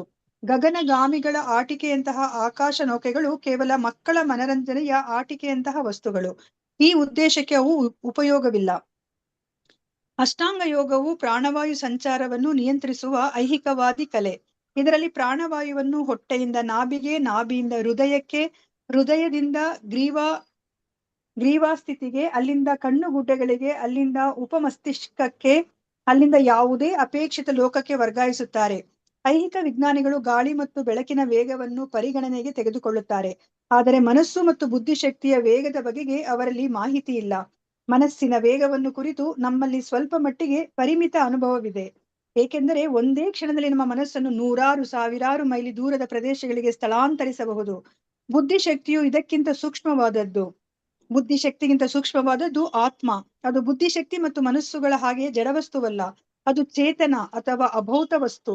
ಆತ್ಮವು ಬುದ್ಧಿಶಕ್ತಿಗಿಂತ 100 ಪಟ್ಟು 1000 ಪಟ್ಟು ಸೂಕ್ಷ್ಮವಾದದ್ದು ಹಾಗೂ ಹೆಚ್ಚು ಶಕ್ತಿಶಾಲಿಯಾದದ್ದು. ಆದ್ದರಿಂದ ಆತ್ಮವು ಒಂದು ಲೋಕದಿಂದ ಇನ್ನೊಂದು ಲೋಕಕ್ಕೆ ಪ್ರಯಾಣಿಸುವುದರಿಂದಲೇ ಅದರ ವೇಗವನ್ನು ನಾವು ಕಲ್ಪಿಸಿಕೊಳ್ಳಬೇಕು. ಆತ್ಮವು ಸ್ವಶಕ್ತಿಯಿಂದ ಚಲಿಸುತ್ತದೆಯೇ ವಿನ ಯಾವುದೇ ಬಗೆಯ ಐಹಿಕ ವಾಹನದ ಸಹಾಯದಿಂದಲ್ಲ ಎನ್ನುವುದನ್ನು ಹೇಳಬೇಕಾಗಿಲ್ಲ. ಹರೇ ಕೃಷ್ಣ ಮಾತಾಜಿ. ಧನ್ಯವಾದ. ಹರೇ ಕೃಷ್ಣ. ಸಾಕು ಮಾತಾಜಿ, ನಾನು ಹೋಗ್ತೀನಿ. ಸಾಕು ಮಾತಾಜಿ, ಅದು ಟೈಮ್ ಆಗುತ್ತೆ. ಹೇಳಿ ಮಾತಾಜಿ, ಇಷ್ಟನ್ನು ವಿವರಿಸಿ ಮತ್ತೆ ನಾಳೆ ವಿವರಿಸಿ. ಐಹಿಕ ಪ್ರಪಂಚದಲ್ಲಿ ಪ್ರತಿ ಒಂದು ಸೃಷ್ಟಿಯಾದದ್ದು ನಮ್ಮ ದೇಹ ಮನಸ್ಸು ಸೇರಿದಂತೆ ಅಲ್ಲ. ಇದು ಐಹಿಕ ಪ್ರಪಂಚದಲ್ಲಿ ಪ್ರತಿ ಒಂದು ಸೃಷ್ಟಿ ನಮ್ಮ ದೇಹ ಮತ್ತು ಮನಸ್ಸು ಸೇರಿದಂತೆ ನಮ್ಮ ಅನುಭವದ ಪರಿಧಿಯಲ್ಲಿ ಬರುವ ಯಾವುದೇ ವಸ್ತುವಾಗಲಿ ಸೃಷ್ಟಿಯಾದದ್ದೇ. ಎಲ್ಲವೂ ಈ ಪ್ರಪಂಚದಲ್ಲಿ ಸೃಷ್ಟಿಯಾದದ್ದೇ. ಸೃಷ್ಟಿಯ ಪ್ರಕ್ರಿಯೆಯು ಬ್ರಹ್ಮನ ಜೀವನದಿಂದ ಆರಂಭವಾಯಿತು. ಫಸ್ಟ್ ಬ್ರಹ್ಮ ಸೃಷ್ಟಿಯಾದ, ಅವನಿಂದ ಎಲ್ಲವೂ ಸೃಷ್ಟಿಯಾಯಿತು. ಈ ಭೂಮಿಯಲ್ಲಿ ಎಲ್ಲವೂ ನಾವು ಸೃಷ್ಟಿ ಮಾಡಿದ್ದು, ಬ್ರಹ್ಮ ಸೃಷ್ಟಿ ಮಾಡಿದ್ದು, ಭಗವಂತ ಸೃಷ್ಟಿ ಮಾಡಿದ್ದು. ರಜೋಗುಣದಿಂದಾಗಿ ಸೃಷ್ಟಿ ಸೂತ್ರವು ಐಹಿಕ ಪ್ರಪಂಚದಾದ್ಯಂತ ರೂಢಿಯಲ್ಲಿದೆ. ರಜೋಗುಣದಿಂದ ಇದು ಎಲ್ಲ ಕಡೆಯಲ್ಲೂ ಈ ಸೃಷ್ಟಿ ಒಂದು ಆಗ್ತಾನೇ ಇದೆ. ಅಂದರೆ ಬಯಕೆ, ಒಡೆತನ ಎಲ್ಲ ಇದರಿಂದಲೇ ಬರುತ್ತೆ. ಆದರೆ ವೈಕುಂಠ ಲೋಕದಲ್ಲಿ ರಜೋಗುಣದ ಅನುಪಸ್ಥಿತಿಯೇ ಸುವ್ಯಕ್ತವಾದ್ದರಿಂದ ಅಲ್ಲಿ ಯಾವುದೂ ಸೃಷ್ಟಿಯಾಗುವುದಿಲ್ಲ. ವೈಕುಂಠದಲ್ಲಿ ಸೃಷ್ಟಿಯಾಗುವ ಪ್ರಶ್ನೆನೇ ಇಲ್ಲ. ಅಲ್ಲಿ ಎಲ್ಲವೂ ಇದೆ. ಅಲ್ಲಿರುವುದೆಲ್ಲ ಶಾಶ್ವತ. ಅಲ್ಲಿ ಎಲ್ಲ ಅಲ್ಲಿ ಇರುವುದಾಗ್ಲಿ, ಅಲ್ಲಿ ಪ್ರತಿ ಒಂದು ಅಲ್ಲಿ ಹೋದವರು ಕೂಡ ಅಲ್ಲಿ ಶಾಶ್ವತವಾಗಿಯೇ ಇರ್ತಾರೆ. ಅಲ್ಲಿರುವುದೆಲ್ಲ ಶಾಶ್ವತ ಅಸ್ತಿತ್ವದಲ್ಲಿ ಇರುತ್ತದೆ, ಅದಲ್ಲೇ ಇರುತ್ತದೆ. ಅಲ್ಲಿ ತಮೋಗುಣವು ಇಲ್ಲದಿರುವುದರಿಂದ ಪ್ರಳಯವಾಗಲಿ ವಿನಾಶವಾಗಲಿ ಇಲ್ಲ. ಅಲ್ಲಿ ಪ್ರಳಯವೂ ಆಗುವುದಿಲ್ಲ, ಆಗ ವಿನಾಶನೂ ಆಗುವುದಿಲ್ಲ. ಐಹಿಕ ಪ್ರಪಂಚದ ಮೇಲೆ ಹೇಳಿದ ಸತ್ವಗುಣಗಳನ್ನು ಬೆಳೆಸಿಕೊಳ್ಳುವ ಮೂಲಕ ವ್ಯಕ್ತಿಯು ಪ್ರತಿಯೊಂದನ್ನು ಶಾಶ್ವತ ಮಾಡಲು ಪ್ರಯತ್ನಿಸಬಹುದು. ಈ ಐಹಿಕ ಗುಣ ಪ್ರಪಂಚದಲ್ಲಿ ಏನ್ ಮಾಡ್ತಾರೆ, ಇದನ್ನು ನಮ್ಮದು ಇಲ್ಲಿ ಎಲ್ಲ ಎಷ್ಟೆಷ್ಟು ರಾಶಿ ಹಾಕ್ತಾರೆ, ಇದೆಲ್ಲ ಶಾಶ್ವತ ನಮ್ಗೆ ಇದೆ ಅಂತ ಅವರು ಅದಕ್ಕೆ ಪ್ರಯತ್ನ ಪಡ್ತಾರೆ, ಶಾಶ್ವತವಾಗಿ ನಮ್ಗೆ ಬೇಕು ಅಂತ. ಆದರೆ ಐಹಿಕ ಪ್ರಪಂಚದಲ್ಲಿ ಸತ್ವಗುಣವು ರಜೋಗುಣ ಮತ್ತು ಸತ್ವಗುಣಗಳಿಂದ ಮಿಶ್ರಿತವಾಗಿರುವುದರಿಂದ ಅತ್ಯುತ್ತಮ ವೈಜ್ಞಾನಿಕ ಮೆದುಳುಗಳು ಏನೆಲ್ಲ ಉತ್ತಮ ಯೋಜನೆಗಳನ್ನು ಹಾಕಿದರೂ ಯಾವುದು ಇಲ್ಲಿ ಶಾಶ್ವತವಾಗಿರುವುದಿಲ್ಲ. ಇಲ್ಲಿ ಯಾರು ಏನೇ ಮಾಡ್ಲಿ ಮನುಷ್ಯರೇ ಶಾಶ್ವತವಲ್ಲ. ದೊಡ್ಡ ದೊಡ್ಡ ಬಿಲ್ಡಿಂಗ್ಗಳಾಗ್ಲಿ ಯಾವುದು ಇವತ್ತು ಒಂದು ನದಿ ಇದ್ದದ್ದು ನಾಳೆ ಅಲ್ಲಿ ಖಾಲಿ ಜಾಗ ಆಗ್ಬೋದು, ಇಲ್ಲಿ ಶಾಶ್ವತನೇ ಅಲ್ಲ ಇಲ್ಲಿ. ಆದ್ದರಿಂದ ಐಹಿಕ ಪ್ರಪಂಚದಲ್ಲಿ ನಮಗೆ ನಿರಂತರತೆ ಅಂದ್ರೆ ಒಂದೇ ತರ ಅಂತೇಳಿ ಐಹಿಕ ಪ್ರಪಂಚದಲ್ಲಿ ಇಲ್ವೇ ಇಲ್ಲ. ಬದಲಾವಣೆಯೇ ಐಹಿಕದ ನಿಯಮ. ಆನಂದ ಮತ್ತು ಪೂರ್ಣ ಜ್ಞಾನಗಳ ಅನುಭವವಿರುವುದಿಲ್ಲ. ಇಲ್ಲಿ ಒಂದು ದಿನ ಆನಂದ ಇದ್ರೆ ಇನ್ನೊಂದು ದಿನ ದುಃಖ. ಇಲ್ಲಿ ಮತ್ತು ಪೂರ್ಣ ಜ್ಞಾನ ಅಂತೂ ಇರುವುದೇ ಇಲ್ಲ. ಆ ಪೂರ್ಣ ಜ್ಞಾನ ಇದ್ದಲ್ಲಿ ಏನೋ ಒಂದು ಕೊರತೆ ಇದ್ದೇ ಇರುತ್ತೆ. ಆದರೆ ಆಧ್ಯಾತ್ಮಿಕ ಪ್ರಪಂಚದಲ್ಲಿ ತ್ರಿಗುಣಗಳು ಇಲ್ಲದಿರುವುದರಿಂದ ಪ್ರತಿ ಒಂದು ಶಾಶ್ವತ. ಆಧ್ಯಾತ್ಮಿಕ ಗುಣ ತ್ರಿಗುಣಗಳೇ ಇಲ್ಲ ಅಲ್ಲ, ಅಲ್ಲಿ ಶುದ್ಧ ಸತ್ವಗುಣ ಮಾತ್ರ ಇರುವುದು, ಅದೂ ಇಲ್ಲ. ಅಲ್ಲಿ ಎಲ್ಲವೂ ಶಾಶ್ವತ, ಆನಂದಮಯ, ಜ್ಞಾನಮಯ, ಪ್ರತಿ ಒಂದು ಮಾತನಾಡಬಲ್ಲದು. ಅಲ್ಲಿ ಪ್ರಾಣಿ ಪಕ್ಷಿ ಎಲ್ಲವೂ ಮಾತಾಡಬಲ್ಲದು, ಪ್ರತಿ ಒಂದು ಚಲಿಸಬಲ್ಲದು, ಮತ್ತೆ ಪ್ರತಿ ಒಂದು ಕೇಳಬಲ್ಲದು, ಪ್ರತಿ ಒಂದು ಸಂಪೂರ್ಣ ಶಾಶ್ವತ ಅಸ್ತಿತ್ವದಲ್ಲಿ ನೋಡಬಲ್ಲದು. ಸಂದರ್ಭವು ಹೀಗಿರುವಾಗ ಭೂತ ವರ್ತಮಾನ ಭವಿಷ್ಯತ್ ರೂಪದಲ್ಲಿರುವ ಕಾಲ ದೇಶಗಳು ಅಲ್ಲಿ ಯಾವ ಪ್ರಭಾವವನ್ನು ಬೀರಲಾರವು. ಪರವ್ಯೋಮದಲ್ಲಿ ಯಾವ ಬದಲಾವಣೆಯೂ ಆಗುವುದಿಲ್ಲ, ಏಕೆಂದರೆ ಅಲ್ಲಿ ಕಾಲವು ಯಾವ ಪ್ರಭಾವವನ್ನು ಬೀರಲಾರದು. ಅಂದ್ರೆ ಅಲ್ಲಿ ನಿನ್ನೆ ಮೊನ್ನೆ ಈಗ ಎಲ್ಲ ಇಲ್ವೇ ಇಲ್ಲ, ಅಂದ್ರೆ ಕಾಲನೇ ಇಲ್ಲ ಅಲ್ಲ, ಗಂಟೆನೇ ಬೇಕಿಲ್ಲ. ಅಲ್ಲಿ 1,000,000,000 ವರ್ಷ ಒಂದು ಸೆಕೆಂಡ್ ನಮ್ಗೆ ಇದ್ದಂಗೆ ಹೋಗುವುದು, ಕಾಲನೇ ಇಲ್ಲ ಅಲ್ಲಿ. ತತ್ಪರಿಣಾಮವಾಗಿ ಸಂಪೂರ್ಣ ಬಾಹ್ಯ ಶಕ್ತಿಯಾದ ಮಾಯೆಯ ಪ್ರಭಾವವು ಅಲ್ಲಿ ಇರುವುದಿಲ್ಲ. ಅಲ್ಲಿ ಹಾಗಾಗಿ ಮಾಯೆನೇ ಇಲ್ಲ. ಯಾಕೆ ಬೇಕು ಮಾಯೆ? ಇದೆಲ್ಲ ಕಲಸು ಮೇಲೋಗರ ಇರುವಾಗ ಮಾಯೆ ಬೇಕು. ಈ ಒಂದು ಪ್ರಪಂಚಕ್ಕೆ ಮಾಯೆ ಬೇಕು, ಐಹಿಕಕ್ಕೆ ಅಲ್ಲಿಗೆ ಬೇಕೇ ಇಲ್ಲ. ಈ ಮಾಯೆಯಾದರೂ ನಾವು ಹೆಚ್ಚು ಹೆಚ್ಚು ಐಹಿಕವಾದಿಗಳಾಗುವಂತೆ ಪ್ರಚೋದಿಸಿ ದೇವರೊಡನೆ ನಮ್ಮ ಸಂಬಂಧವನ್ನು ಮರೆಯುವಂತೆ ಮಾಡುತ್ತದೆ. ಈ ಮಾಯೆ ಏನ್ ಮಾಡುತ್ತೆ?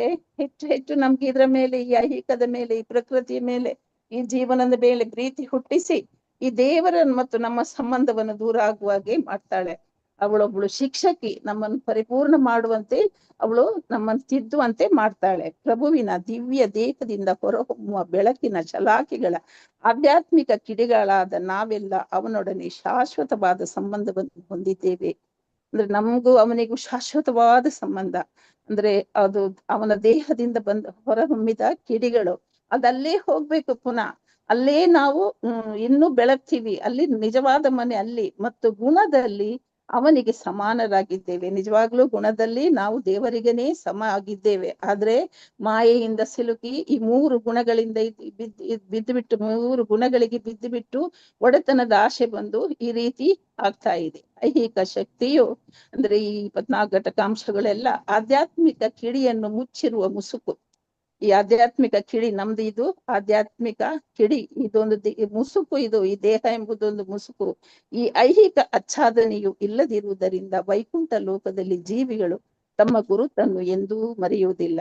ಅವರಿಗೆ ಆ ದೇಹನೇ ಇಲ್ಲಲ್ಲ, ಈ ಐಹಿಕ ಒಂದು ದೇಹನೇ ಇಲ್ಲ ಅವರಿಗೆ. ನಾವು ಯಾರು, ಎಲ್ಲಿ ಬಂದಿದ್ದೇವೆ, ಈಗ ಎಲ್ಲಿ ಇದ್ದೇವೆ, ಎಲ್ಲ ಅವರಿಗೆ ಅದನ್ನು ಮರೆಯುವುದೇ ಇಲ್ಲ. ಅವರಲ್ಲಿ ಶಾಶ್ವತವಾಗಿರ್ತಾರೆ, ತಮ್ಮ ನಿಜ ಸ್ಥಿತಿಯನ್ನು ಅರಿತಿರ್ತಾರೆ. ತಮ್ಮ ಸಹಜ ಸ್ವರೂಪದಲ್ಲಿ ಪ್ರಭುವಿಗೆ ಲೋಕೋತ್ತರವಾದ ಪ್ರೇಮ ಸೇವೆಯನ್ನು ಸಲ್ಲಿಸಬೇಕು ಎಂಬ ತಮ್ಮ ಹಾಗೂ ದೇವರ ನಡುವಣ ಸಂಬಂಧವನ್ನು ಅವರು ಶಾಶ್ವತವಾಗಿ ಅರಿತಿರುತ್ತಾರೆ. ನಾವು ಹೇಗಿರ್ಬೇಕು, ಅವರು ಹೇಗಿರ್ಬೇಕು, ಅವರ ಸ್ಥಾನ ಏನು, ಹಾಗೆ ಅವರು ಅರಿತಿರ್ತಾರೆ. ಭಗವಂತನ ಮಹಿಮೆಯನ್ನು ತಿಳಿದಿರ್ತಾರೆ. ದೇವರಿಗೆ ದಿವ್ಯ ಸೇವೆಯನ್ನು ಸಲ್ಲಿಸುವುದರಲ್ಲಿ ಅವರು ಸದಾ ಮಗ್ನರಾಗಿರುವುದರಿಂದ ಅವನ ಅರಿವು ಅವರಿಗೆ ಸರಿಯಾಗಿ ಇರುವುದರಿಂದ ಅಲ್ಲಿರುವವರಿಗೆ ಸದಾ ಅವನ ಜೊತೆ ಅದರಲ್ಲೇ ಮಗ್ನನಾಗಿರುತ್ತಾರೆ. ಅವರಿಗೆ ಬೇರೆ ಯಾವುದು ಬೇಕಿಲ್ಲ, ಅದರಲ್ಲೇ ಪರಿಪೂರ್ಣ ಆನಂದದಲ್ಲಿರ್ತಾರೆ. ಅವರ ಇಂದ್ರಿಯಗಳು ಲೋಕೋತ್ತರವಾಗಿರುತ್ತದೆ. ಅವರ ಇಂದ್ರಿಯಗಳು ನಮ್ಮ ಇಂದ್ರಿಯಗಳಂಗಲ್ಲ, ಆಧ್ಯಾತ್ಮಿಕ ಇಂದ್ರಿಯ ಎಂದು ಸಹಜವಾಗಿ ತೀರ್ಮಾನಿಸಬಹುದು. ಇದರಿಂದ ನಮ್ಗೆ ತಿಳಿಯುತ್ತೆ. ಏಕೆಂದರೆ ವ್ಯಕ್ತಿಯು ಐಹಿಕ ಇಂದ್ರಿಯಗಳಿಂದ ಪ್ರಭುವಿಗೆ ಸೇವೆ ಸಲ್ಲಿಸಲಾರ. ನಮ್ಮ ಈ ಇಂದ್ರಿಯಗಳಿಂದ ನಮ್ಗೆ ಅಂತ ಒಂದು ಪರಿಪೂರ್ಣ ಸೇವೆ ಸಲ್ಲಿಸಲಿಕ್ಕೆ ಸಾಧ್ಯವಿಲ್ಲ. ಅವರದು ಆಧ್ಯಾತ್ಮಿಕ ಶರೀರ, ಆ ಒಂದು ಇಂದ್ರಿಯಗಳಿಂದ ಅವರು ಸೇವೆ ಸಲ್ಲಿಸ್ತಾರೆ. ವೈಕುಂಠ ಲೋಕದಲ್ಲಿರುವ ನಿವಾಸಿಗಳಿಗೆ ಐಹಿಕ ಪ್ರಕೃತಿಯನ್ನು ಆಳಲು ಬೇಕಾದಂತಹ ಐಹಿಕ ಇಂದ್ರಿಯಗಳಿಲ್ಲ. ಐಹಿಕ ಪ್ರಕೃತಿಯನ್ನು ಆಳಲು ಬೇಕಾದ ವೈಕುಂಠ ಲೋಕದಲ್ಲಿರುವ ನಿವಾಸಿಗಳಿಗೆ ಈ ಈ ಐಹಿಕ ಪ್ರಕೃತಿಯಲ್ಲಿ ಇರುವ ಈ ಐಹಿಕ ಅವರಿಗೆ ಆ ಐಹಿಕ ಇಂದ್ರಿಯಗಳೆಲ್ಲ ಅವರಿಗೆ ಆಧ್ಯಾತ್ಮಿಕ ಅವರದ್ದು ಆಧ್ಯಾತ್ಮಿಕ ಇಂದ್ರಿಯ. ಅಲ್ಲಿರುವವರ ಮನಸ್ಥಿತಿಯನ್ನಾಗ್ಲಿ ಅವರ ದೇಹ ಸ್ಥಿತಿ ಎಲ್ಲ ಆಧ್ಯಾತ್ಮಿಕ. ಐಹಿಕ ಗುಣಗಳಿಲ್ಲದ ಸ್ಥಳವು ಯಾವುದೋ ಒಂದು ಬಗೆಯ ಆಕಾರರಹಿತ ಶೂನ್ಯವಾಗಿರಬೇಕು ಎಂದು ಮಂದಬುದ್ಧಿಯ ಜನರು ತೀರ್ಮಾನಿಸುತ್ತಾರೆ. ಅಂದ್ರೆ ಅವರಿಗೆ ಐಹಿಕ ಗುಣವೇ ಇಲ್ಲ, ಆಶನೇ ಇಲ್ಲ. ಹೀಗಿರ್ಬೇಕಾದ್ರೆ ಅವರು ಏನೋ ಅದು ಶೂನ್ಯವಾಗಿರ್ಬೇಕು, ಅಲ್ಲಿ ಏನಿರಕ್ಕಿಲ್ಲ ಅಂತ ಮಂದಬುದ್ಧಿಯ ನಮ್ಮ ಜನರು ನೆನೆಸ್ಕೋತಾರೆ. ಆದರೆ ದಿಟದಲ್ಲಿ ಆಧ್ಯಾತ್ಮಿಕ ಪ್ರಪಂಚದಲ್ಲೂ ಗುಣಗಳಿವೆ, ಆದರೆ ಅವು ಐಹಿಕ ಗುಣಗಳಿಗಿಂತ ಭಿನ್ನವಾದುದು. ಅಲ್ಲಿ ಗುಣ ಇದೆ, ಆದರೆ ನಮ್ಮ ಈ ಐಹಿಕ ಗುಣಗಳಿಗಿಂತ ಭಿನ್ನ, ಅದು ಬೇರೆ. ಏಕೆಂದರೆ ಅಲ್ಲಿರುವುದೆಲ್ಲ ಶಾಶ್ವತ, ಅನಂತ, ಅದು ಮುಗಿಯಲಾರದು, ಮತ್ತೆ ಅಲ್ಲಿ ಶಾಶ್ವತ ಮತ್ತೆ ಪರಿಶುದ್ಧ. ಅಲ್ಲಿರುವ ಪರಿಸರವು ಸ್ವಪ್ರಕಾಶವನ್ನು ಹೊಂದಿದೆ. ಅವರಿಗೆ ಸೂರ್ಯನ ಬೆಳಕು ಚಂದ್ರನ ಬೆಳಕು ಏನು ಬೇಡ, ಅಲ್ಲಿ ಸ್ವಪ್ರಕಾಶ ಅಲ್ಲಿ ಆದ್ದರಿಂದ ಅವರಿಗೆ ಸೂರ್ಯ ಚಂದ್ರ ಅಗ್ನಿ ವಿದ್ಯುತ್ ಶಕ್ತಿ ಮುಂತಾದ ಯಾವುದು ಬೇಕಾಗಿಲ್ಲ. ಆ ಧಾಮವನ್ನು ತಲುಪುವವನು ಐಹಿಕ ಪ್ರಪಂಚಕ್ಕೆ ಐಹಿಕ ದೇಹದೊಡನೆ ಮರಳಿ ಬರುವುದಿಲ್ಲ. ಅಂದ್ರೆ ಅಲ್ಲಿ ಒಮ್ಮೆ ಹೋಯ್ತು ಮತ್ತೆ ಅವನು ಹಿಂದೆ ಇಲ್ಲಿ ಬರುವುದಿಲ್ಲ. ಆ ಒಂದು ಸುಖವನ್ನು ಅವನು ಅನುಭವಿಸ್ನೋ ಅದೇ ಅವನಿಗೆ ಪರಮ ಒಂದು ಸುಖ. ಅಂದ್ರೆ ಅವನ ಇನ್ನು ಪುನಃ ಈ ದೇಹಕ್ಕೆ ಅವನು ಬರುವುದಿಲ್ಲ, ಇಲ್ಲಿ ಮರಳಿ ಬರುವುದೇ ಇಲ್ಲ. ವೈಕುಂಠ ಲೋಕದಲ್ಲಿ ಆಸ್ತಿಕರಿಗೂ ವ್ಯತ್ಯಾಸವಿಲ್ಲ. ಇಲ್ಲಿಂದ ಅಲ್ಲಿ ಹೋದ್ರು ಅವ್ರ ಆಮೇಲೆ ಆಸ್ತಿಕ ನಾಸ್ತಿಕ ಅಂತ ಏನು ಇಲ್ಲ. ಅಲ್ಲಿ ನೆಲೆಸುವವರೆಲ್ಲ ಐಹಿಕ ಗುಣಗಳಿಂದ ಮುಕ್ತರಾದವರು, ಅವರಿಗೆ ಈ ಐಹಿಕದಲ್ಲಿರುವ ಯಾವ ಗುಣವೂ ಇರುವುದಿಲ್ಲ. ಹೀಗೆ ಸುರರು ಮತ್ತು ಅಸುರರು ಇಬ್ಬರು ಪ್ರಭುವಿನ ವಿನೀತ ಪ್ರೇಮದಾಸರಾಗುತ್ತಾರೆ. ಅಂದ್ರೆ ಈಗ ಅಕ್ಷತೆ ಹಾಕುವಾಗ ತುಂಡಕ್ಕಿಗಳನ್ನೆಲ್ಲ ತೆಗಿತೇವೆ, ಇಡೀ ಅಕ್ಕಿ ಮಾತ್ರ ಇರ್ತೇವೆ ನೋಡಿ ದೇವರ ಅಕ್ಷತೆಗೆ. ಹಾಗೇನೆ ಅಲ್ಲಿ ಇರುವವರು ಎಲ್ಲರಿಂದ ಪ್ರಭುವಿನ ವಿನೀತ ಪ್ರೇಮದಾಸರಾಗ್ತಾರೆ, ಅವರು ಶುದ್ಧ ಭಕ್ತರಾಗ್ತಾರೆ. ನಿಲ್ಲಿಸ್ಲಾ ಮಾತಾಜಿ? ಪೂರ್ಣ ಮಾಡ್ಲಾ? ನಿಲ್ಲಿಸಿ ಮಾತಾಜಿ, ನಾಳೆ ಇದನ್ನು ಕಂಟಿನ್ಯೂ ಮಾಡಿ. ಆಯ್ತು ಇಲ್ಲಿಂದ ವಿವರಿಸ್ತಾ ಹೋಗಿ ಪೂರ್ತಿ ಓದಿಸುವ ನಾಳೆ, ಮತ್ತೆ ಅದನ್ನು ವಿವರಿಸಿದ್ರೆ ಆಯ್ತು. ಆಯ್ತು ಒಂದ್ ಸೆಕೆಂಡ್ ಮಾಡ್ತೇನೆ.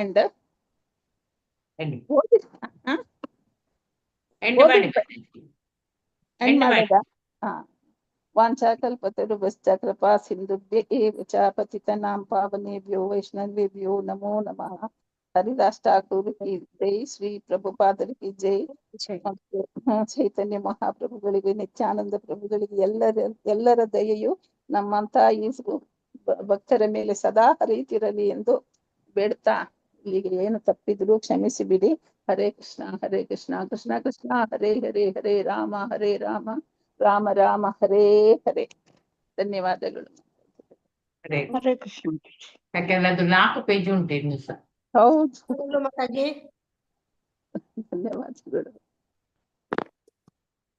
ಧನ್ಯವಾದಗಳು ಮಾತಾಜಿ. ಹರೇ ಕೃಷ್ಣ. ಧನ್ಯವಾದಗಳು ಮಾತಾಜಿ. ಧನ್ಯವಾದಗಳು ಮಾತಾಜಿ. ಧನ್ಯವಾದಗಳು.